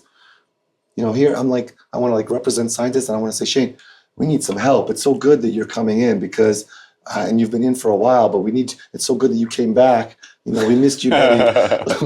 we really need you because we scientists, I don't know, maybe we've got imposter syndrome ourselves, but like we make things technical where we could explain better. And sometimes, you know, I was talking to a young scientist yesterday, and she was telling me that she's going for a job interview. She wants a job to become a professor. And she says, do you have any advice for me to what to do when I present my talk? We call it a talk, but it's like a seminar, presentation. And I said, the number one thing you should be thinking about is clarity. Because 99 to 100% of all seminars are not understandable. Like a person will get up there, will present something. There is no way to understand what they're saying. There's no way. It's not that, you know, at the beginning you blame yourself, like maybe I'm an idiot, or I should be understanding. But actually, the person is not even trying to explain, or even worse, are intentionally making sure you don't understand because they think they have some kind of secret, sauce. And that's so Or bad. they're trying to advertise their own intelligence by they're trying to impress rather than explain. I generally try to tell people. I've been taking to telling audiences because now that I've finished that show, I've started trying to introduce some more complicated ideas, and I try to go like, hey, if there is like a word that you don't understand, like. Don't pay attention to one. Don't pay attention to that. Two, ask me. Yeah. Like I'm not trying to Like using like these complicated, that's like what, this is like what like a TV show does to quickly convey like, hey, there's smart stuff happening right now to move along this story. What about the GTC is not doing the ABB? They must be smart. So smart person said that, and now we're moving on with the story. We agree they're smart.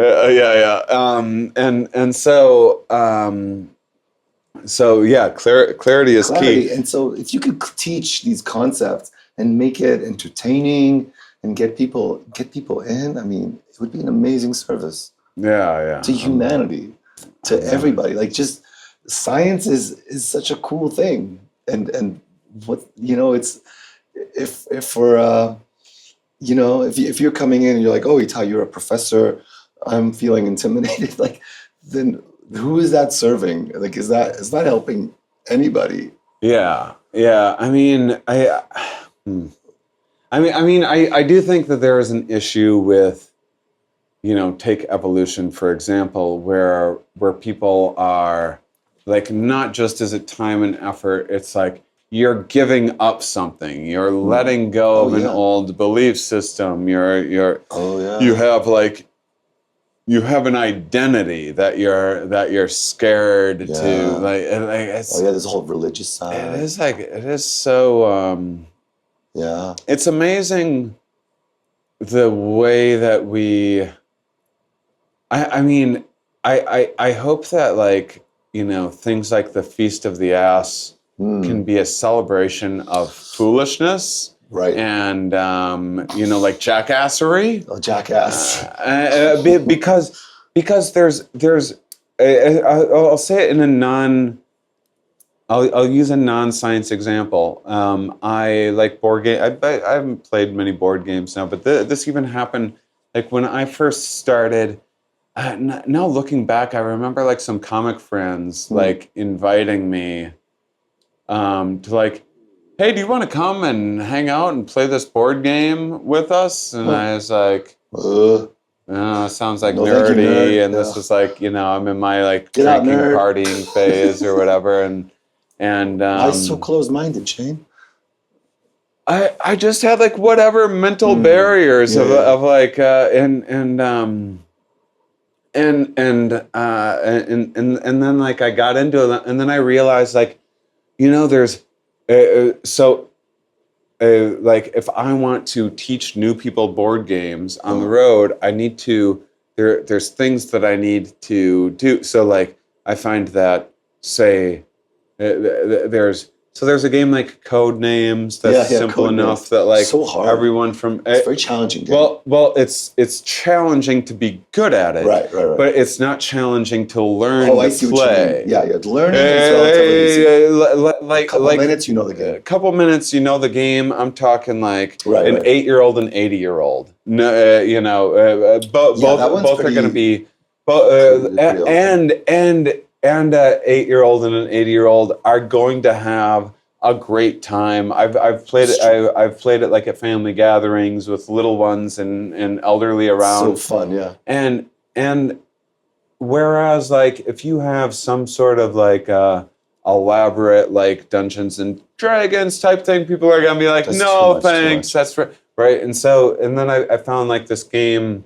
Like I like small game because I'm traveling a lot and I don't have like a lot of square footage or square inch, like every square inch matters when you're in a camper van. And so like there's this Monopoly deal game. I realized that like, so people are familiar with Monopoly. And then they also have this like traumatizing memory of how long the game was. Yeah, no one ever finishes Monopoly. So you go like... Have you ever finished Monopoly? Yeah, but like 3 times in my life. Monopoly. Yeah, I mean, you finish Monopoly and you go, well, now I know I don't need to do that ever again. And so this is a 15-minute... So you go like, hey, you want to play a Monopoly deal? And we're like, what's Monopoly deal? And you go, it's a 15-minute version of Monopoly. Speed Monopoly. And then it's like, oh my God, You mean it rectifies I would love that. the torture of so you're presenting something that's familiar, and then you've solved the main problem with it. It's reminding people of their childhood. They're not taking it too seriously. They're like it's hitting, it's checking enough boxes, you know. And so like you kind of need to do that with that's why like a psychedelic show works like if I'm like, hey, come and hear a comedy show about visual perception, and then I can and like stuff that got cut out that was a little more complicated was some material about like pareidolia and seeing faces and things and then over perceiving minds and things and patternicity that sort of, and these all get highlighted by a psychedelic experience. But what I think psychedelics are inroad into is thinking about the wonkiness of our everyday perception that we take for granted until it's altered in such a way that we see it in this new... I love that. You know, one thing we said we would do is a show together. Yeah. Right? We'll put it together. I guess you're like, well, we're doing it, dude. No, like a live show with a live audience. With a live audience where we would maybe, teach this because, when Martin and I teach night science, we also have a part on patternicity. Yeah. That's how I know this term. So what we teach is patternicity is night science. It gives you ideas. Yeah. And then, you know how people say a correlation is not causation? Yeah. That's good. That's so true. Why? Correlation is like you see things, patternicity, and then you need to go around to test them to see if it's causal. Yeah. That's day science. Day science is causality. Night science is correlation. And without finding the initial spark, you wouldn't know what to test for causation. Right. This is like the creator and the editor process in many ways. Exactly. That's night science, day science. The creator and the editor. And sometimes people rush to be the editor when they should be in creation mode. And I wonder, it's like maybe the people, you might say, who is the audience? What if it's people who want to be like you, like they're up and coming comedians, and you want to teach them how to craft a joke? Maybe it's the same kind of lesson. Like you have to be observant. Yeah, look for sparks. I mean that's funny because like people are like with ChatGPT and stuff. They're like, aren't you worried? Like, it's going to take your job or write comedy. ChatGPT's going to tell all your jokes for you. I've used it to like figure out, like say like I'm not an impressionist, and so like, hey, I need a funny impression of this person here, and it will like write in that person's style. I'm like, oh, perfect. That nails like what I need. And but like it doesn't like to do my job. It doesn't like write the level of jokes that I need. But I look at it and I'm like, man, if this could really help people be like a little funnier around the office and make them feel, give them a little more confidence around the like everyone would love to be able to get a couple chuckles around the office, but you don't want to like endanger saying something like wildly awkward or inappropriate or whatever. It's like, that actually is like a nice little tool to like get people from like zero to a little something, and I think that science could be taught in the same way. Like you actually don't need to know science at the level of like people say I think rocket scientists is like easier than a lot of rocket scientists. Why do they get all of the? Why do they get all the glory? Everything is like rocket science. It's like it doesn't seem like rocket science. It doesn't. Literal rocket science doesn't seem like metaphorical rocket science to me. Does it really live up to It's like you try to understand like. The cognitive motivations for me being in this room right now. Good luck. That's a zillion times harder than putting together a rocket. Getting together like science that. Maybe it's because in the '60s it's impressive. It's a visual. It's impressive. Well, it's pretty impressive. Like you see the moon every night, and you're like, well, we're gonna put a person on there. Yeah. Like that's pretty impressive. And then he did do it a couple times, like over it. Like, and then most people are like, "That's a myth." We're not even that's sure like they a new did thing. Yeah, well, that's just because that's like informational junk food. Like a lot of like the conspiracies and stuff. It's like, what is the minimum amount of sciencey sounding something that I can learn that seems like the cutting edge, groundbreaking, that only I have these like little, instead of like learning fundamentals of science that would actually help us like put together. So to close out, why don't we? Because otherwise we could go on forever. Maybe we will. Maybe this will be a. We'll one of these, like, we'll I always envy Lex Friedman or Huberman. They just go on for like 4 or 5 hours. Like, how do they do that? They talk for 4 or 5 hours. Yeah, go to like at least 3. They won't do. It's beneath them to talk for less than 3 hours. It's just like, go to anyone. How do they talk so long? I only see the clips of them saying like the cherry picked like nonsense that I don't. I mean, some of it. My algorithm is such now that I'm like I'm so like anti like griftery that like those guys have like fallen into some of the kiss the ring territory of the peddling. Money gets involved and stuff, and you sell things. Yeah, a little bit. Do you think money's gonna get involved for you, and you'll like sell out at some point? Well, I mean, that's part of like why I already like. Well, I'm trying to sell myself out. Like I started my own product company, so like I wouldn't have to rely on like selling other things. You're just trying to get by. You're just trying to survive. Yeah. You're not getting rich off of it. Yeah. So then once you're suddenly like you can get like $10 million for like peddling some like new eye mask thing that empowers your UV this and that that has all sorts of neural jargon that can make you immortal in some sort of way. It's like there becomes incentives to play up your. It's like, are ice baths actually helping us that much? Like, I'll do an ice bath. I'm happy to do it. It's one of my favorite parts of going to. There's a Turkish spa in town. We should go sometime. It's the. It's in like Chinatown. There's one. It's I would love to go to Turkish spa. Oh, so good. With like a steam, like what do you call it when it's like a lot of steam everywhere? Yeah, it has the steam. It has it has all the things. So chill. But surprisingly, the ice bath thing is like my actual favorite part of it. Not too cold. But you start blabbing to me about the science of like how ice baths are improving your life, and I'm like, I don't know.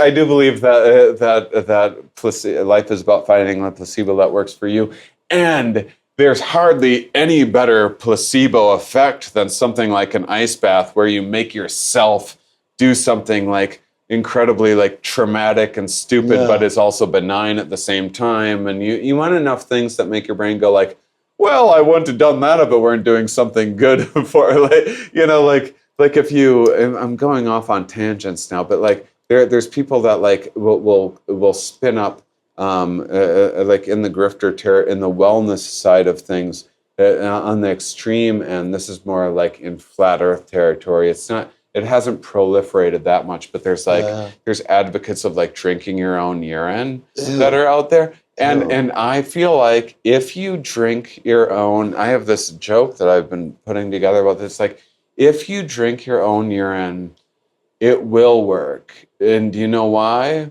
Because it has to.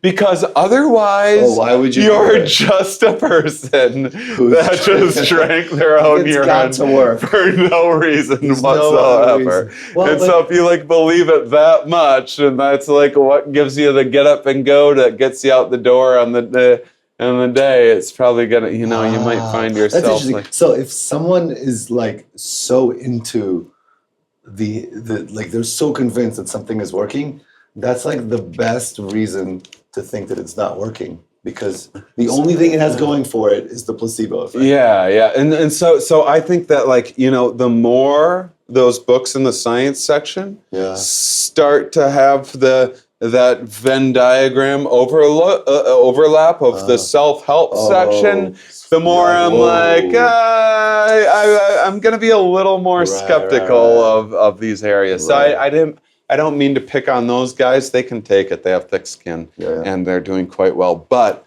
it's always like a little bit of like, I guess it's more of the frustration for me of like, does science need to give you this like clear benefit on this day? Does it have to have some magic pill for you to view science as being valuable? Which gets us to our last thing. I have the most outrageously, this is not going to benefit anyone's life in any way to understand.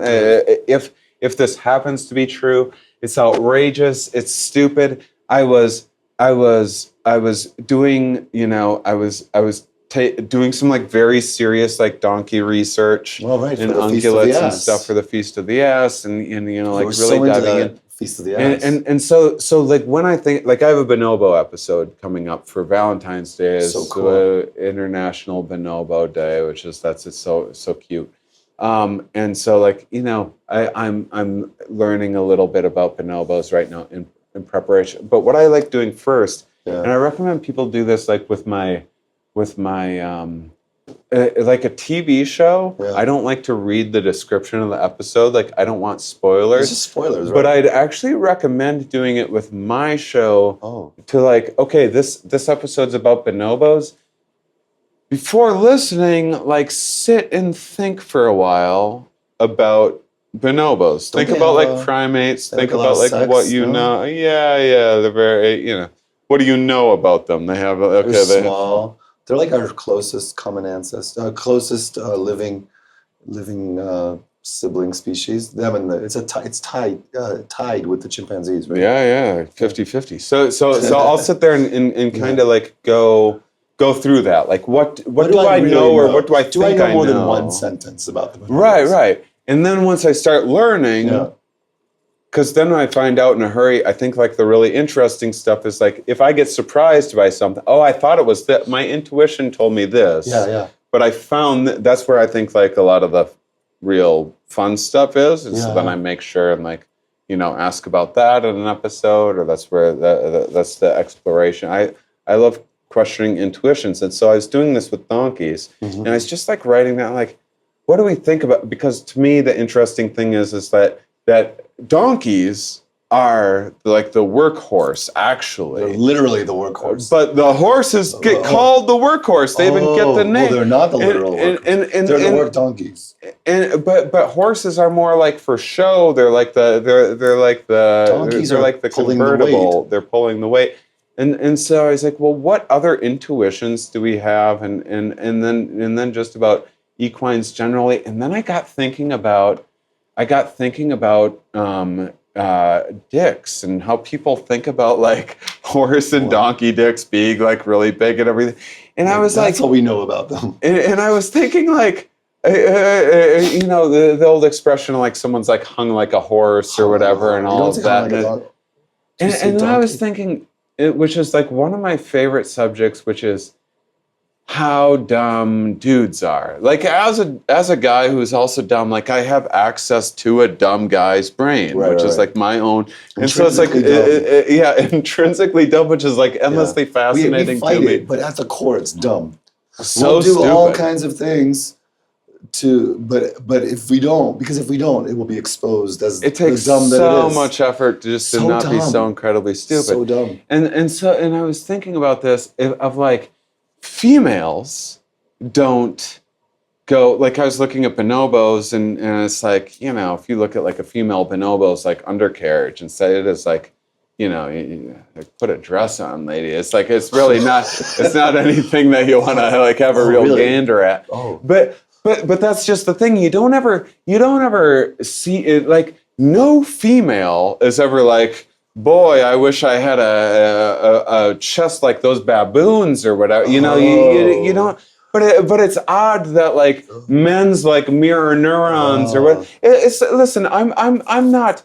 it's not like I'm above like noticing animal genitalia, but it is so stupid that like we get hung up on penises. Literally, it's like literally, it's so stupid. And so then I was thinking about this, and I had this idea about like, wait, why are they? And so like the rules of the like. To make predictions about male genitalia within a species, what some of the biggest factors are how many mates is a female having in a given species. Like if you're a female damselfly and you're having like 20,000 males potentially, you're going to have males with very sophisticated penises because they're going to be scooping out competitors' sperm and everything else. And all that, and so there's even speculation that humans' genitalia is like maybe it has some suction or some scooping things. And like speaking of bonobos, like their testicle size is very large to the body size. So you're potentially getting like more lottery tickets in the lottery there if a female's having like, exactly, and so if five guys are playing the lottery with some lady, if you have more lottery tickets, and then that selects for if your sperm has these weird complicated things that can attack other male sperms. It's a whole thing in evolutionary biology to study that. It gets very sophisticated, and then I was thinking of like. Well, so I was like, so obviously there's just mechanistically, to be a horse, you need like a sizable thing just to get it in there. Just the mechanics of it.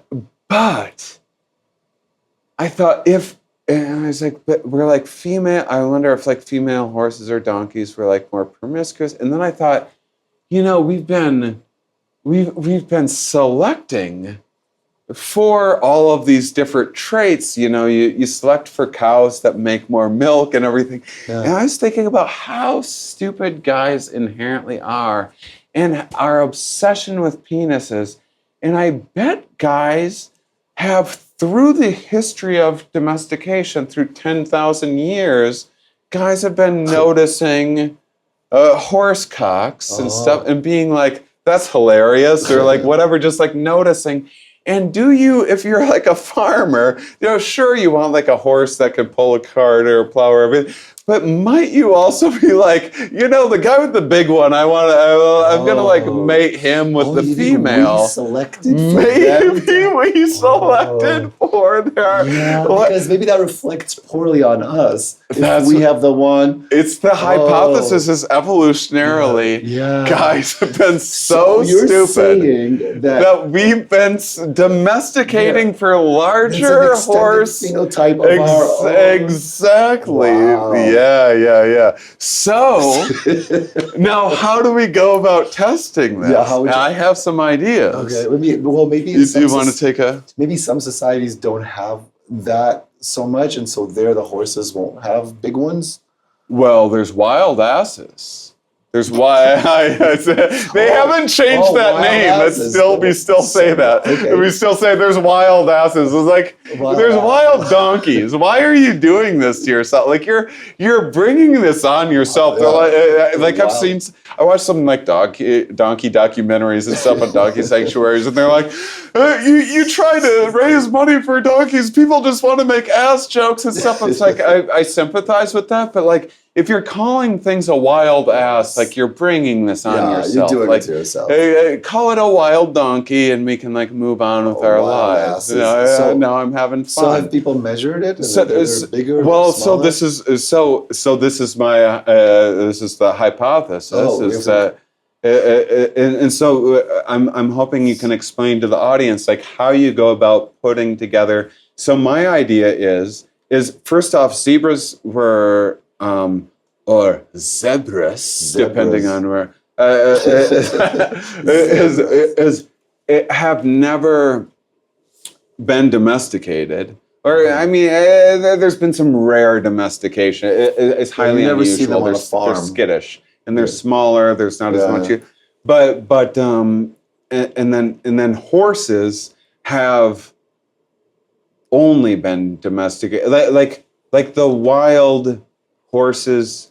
I might be wrong here. The wild horses that there are just ones that were once domesticated, whereas I believe that there were wild donkeys that were actually never domesticated much, and are just like wild. And then there's like wild donkeys in the U.S. that were like a product of domestication, and then like they set free. They kind of like lost their purpose along the way. There were the laws and regulations Lost asses. They're lost asses, and now they're almost becoming a nuisance. There's too many donkeys out there, but don't say that. They're noose asses. So if you compare, I think if you compare penis to body size ratio between zebras, donkeys, horses, wild donkeys, wild horses, just look at these distributions, and just see if there's a change. Yeah. So basically, I've like never done a science study before. This is my first one. So as my advisor. Oh, okay. So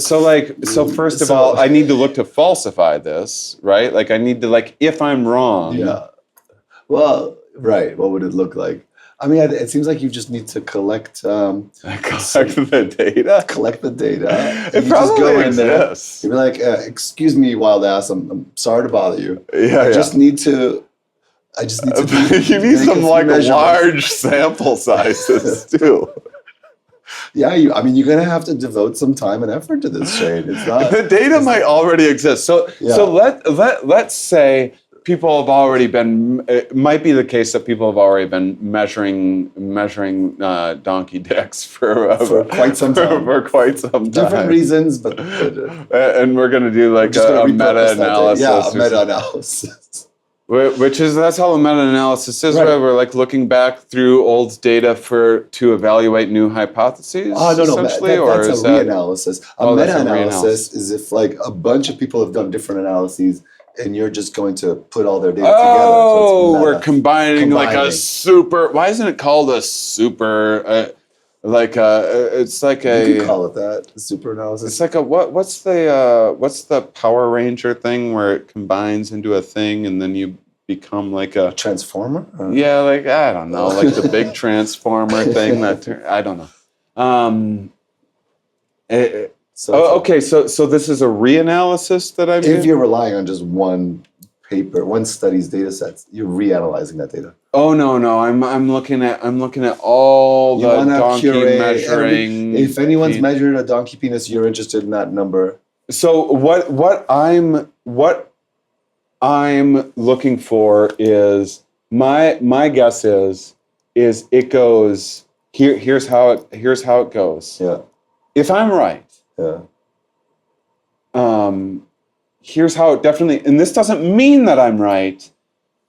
Actually, this is, if I'm wrong, here's what it looks like. Yeah. It goes, zebra has the largest penis to body size. Body size. You gotta normalize. It's never been domesticated. And then wild donkeys, wild horse have the largest after that. And then domesticated donkeys and horses have the smallest. So domesticated horses have smaller penis size than wild horses. Then I'm false. Then we know I'm wrong. You don't know the answer yet. I don't know. Yeah, I don't know the answer. This is what I'm looking for. And then I know I'm wrong. Okay. But if domesticated donkeys and horses have the largest, and then wild after that, and then like zebras after that, then there's some evidence that perhaps there has been some selection pressure. Yeah, I mean, you don't know who's, promoting where that selection is coming from, and it doesn't even need to be selection. It could still be drift, but it lends some credibility that maybe there's something to my. Yeah, it definitely supports. It supports. It supports it. Of course, it doesn't prove it. It just supports it. But so we want to think of like alternative mechanisms that could be driving it. Okay, so what would I mean, and of course, if there's no difference, so there's no difference, then that kills your that. idea. That kills your idea. Done. Good. But I would also think of other ways to kill the idea, like maybe some situations have it. Like, what if there's some society where women are the farmers? Maybe women don't have the penis envy. Is that what you would call it, by the way? Yeah. Well, I mean, I guess. Yeah, maybe. Is it envy? I mean, I think it's just or mirroring. There's something. Penis mirroring. I mean, it's just such a part of. You know, like if you think about comedy, you think. Yeah. Dick jokes. You know, it's just such a part of like that's what I was bonding and our sense of humor, and it's hysterical. There's just like something. There's just a lot more like you know. Ladies are more just. There's just not as much stuff to laugh at there. You know, there's just like not as much like we have like an alien protruding from our middle section. Like this is funny. It's a glaring, like it's a hard to miss sort of like a. It's a glaring design flaw. Like if you see like a naked lady out of the corner of your eye. Like the vagina is like a thing that I barely even know. Like I need to look like a little closer. If I happen to not zip my fly and I'm not wearing, like you're gonna spot that a million miles away. It's glaring, and so there's something there, and maybe it's the fragility of it or something along the way.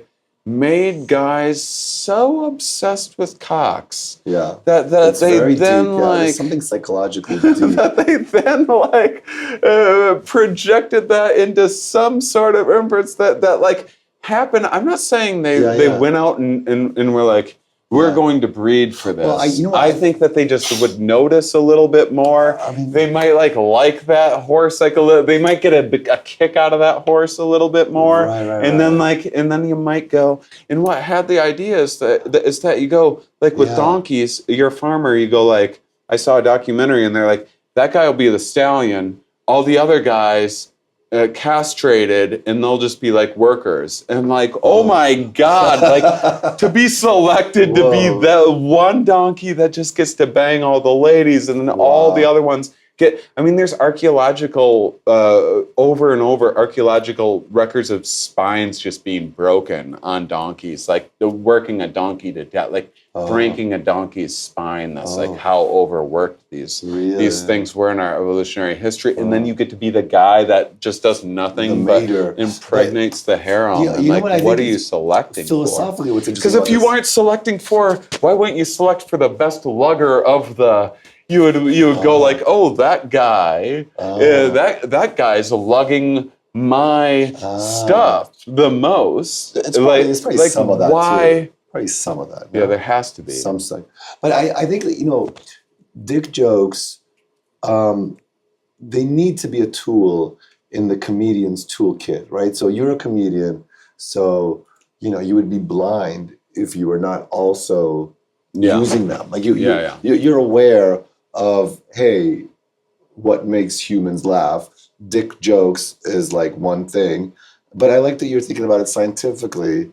Yeah. And tuning your jokes to a scientific angle of how would you test specific changes in dick sizes. I was gonna see if Henry G would like take a look at a paper if like I wrote one just to like submit to citizen science. Citizen science. but see, I'm a comedian. I don't need to. It's not going to do it. I mean, it would be amazing to like be selected for Nature, but even just to get rejected by Nature with my stupid paper would be so funny. Well, I mean, that's easily done. I mean, like, I can tell you, if you want to be rejected by Nature. There's nothing easier than that. That's really pretty easy. You could just send. But the very idea that I would submit such a preposterous thing, I think it's like great. That's a funny. It's a funny idea. Because now I go, I talk to like farmers and stuff, and I breathe, and but I have to subtly like feel out like how to ask these questions. I don't know. I guess they wouldn't be aware of it. Like, they wouldn't admit. no farmer's gonna admit, exactly. So I like the bigger ones. I go. yeah, of course. They're not gonna say it. Which there again, that's another lesson about science, which is that you cannot rely on self-reports. You can't. You go like, how happy are you? How honest are you of a person? Like, so are you honest, so honest, the honestest? Oh my God, But you could do tests on them where the farmers wouldn't suspect it. Like you're showing them pictures. You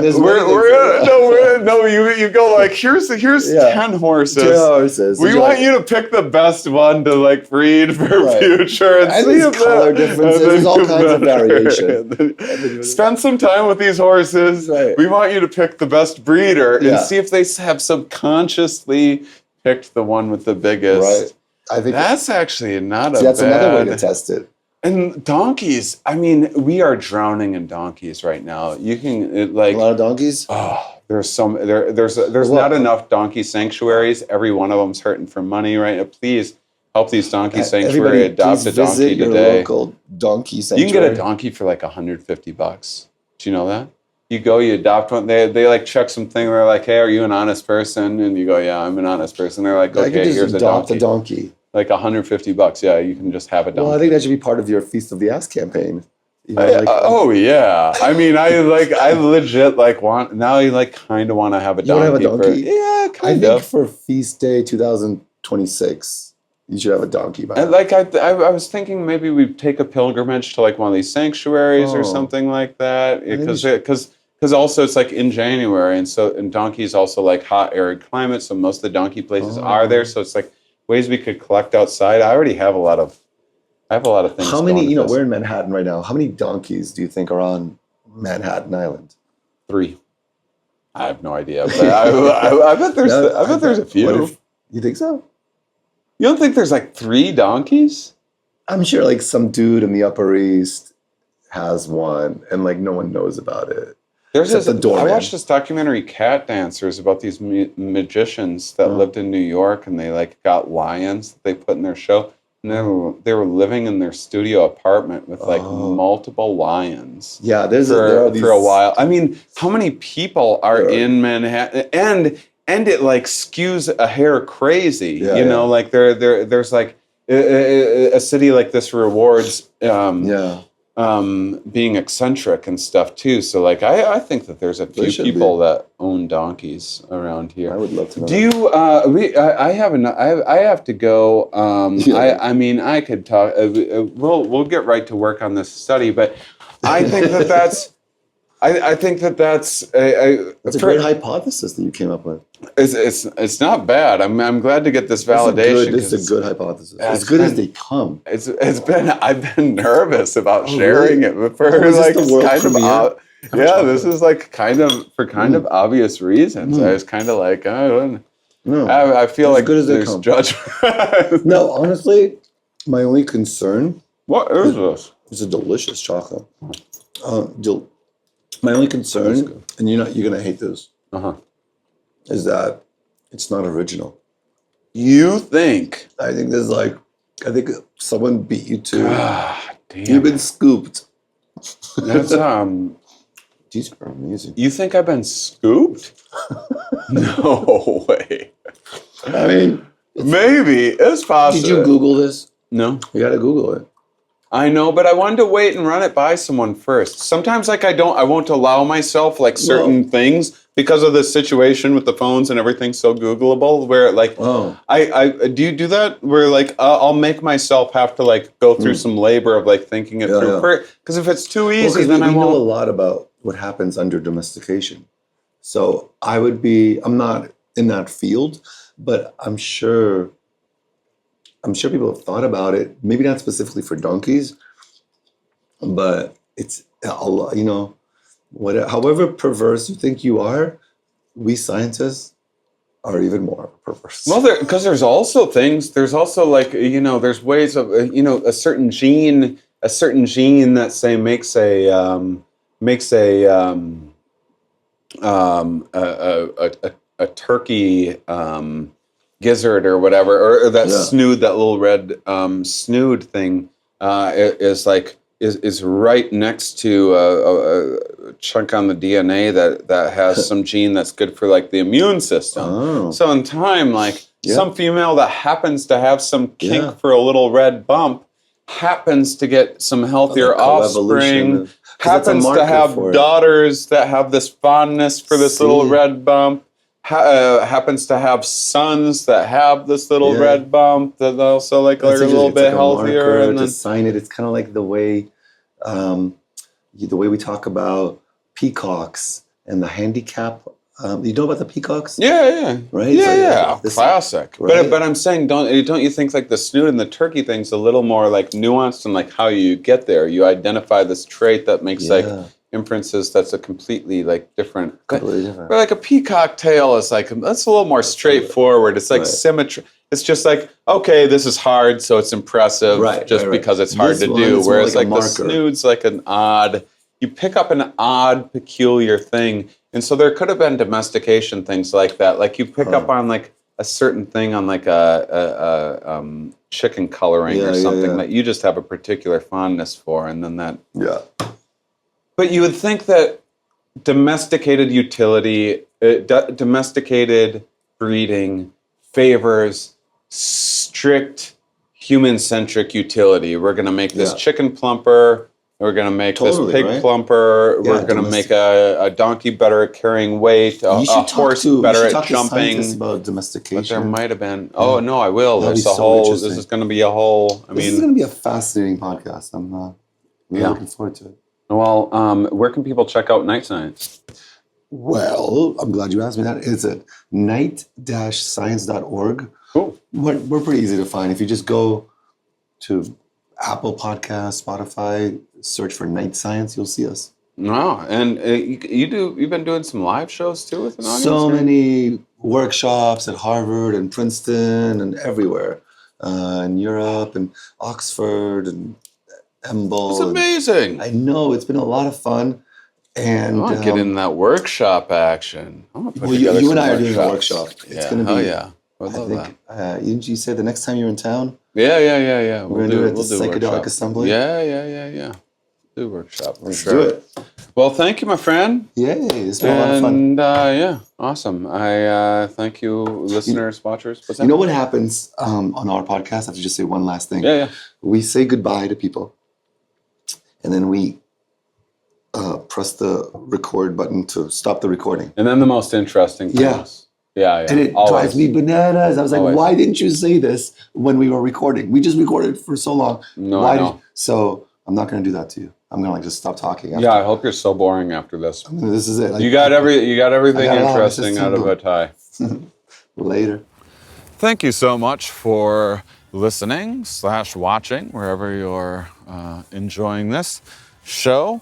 Next week, talking about bonobos and chimps and their differences from someone who watches them in the field.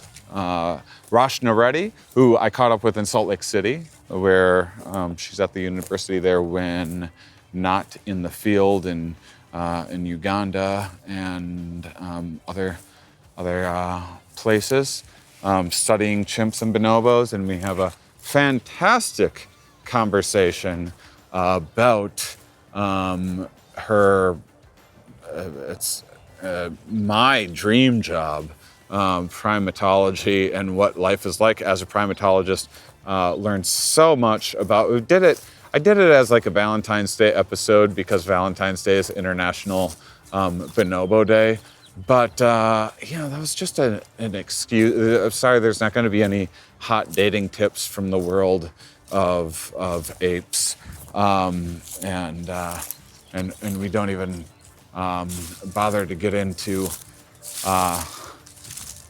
dismissing some of that hype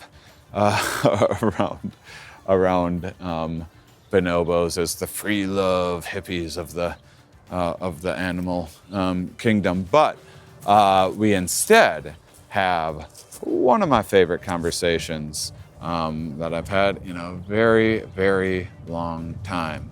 And it's just a reminder of how excited I am to be doing this show. So Again, in-person episodes, continuing to improve, figuring out different technical aspects to make doing in-person things sound and look better, while still getting to keep this organic feel and vibe. And so I hope if you guys are enjoying this and know other people that are interested in listening in on fun science conversations, that you'll spread the word for me. Thank you so much.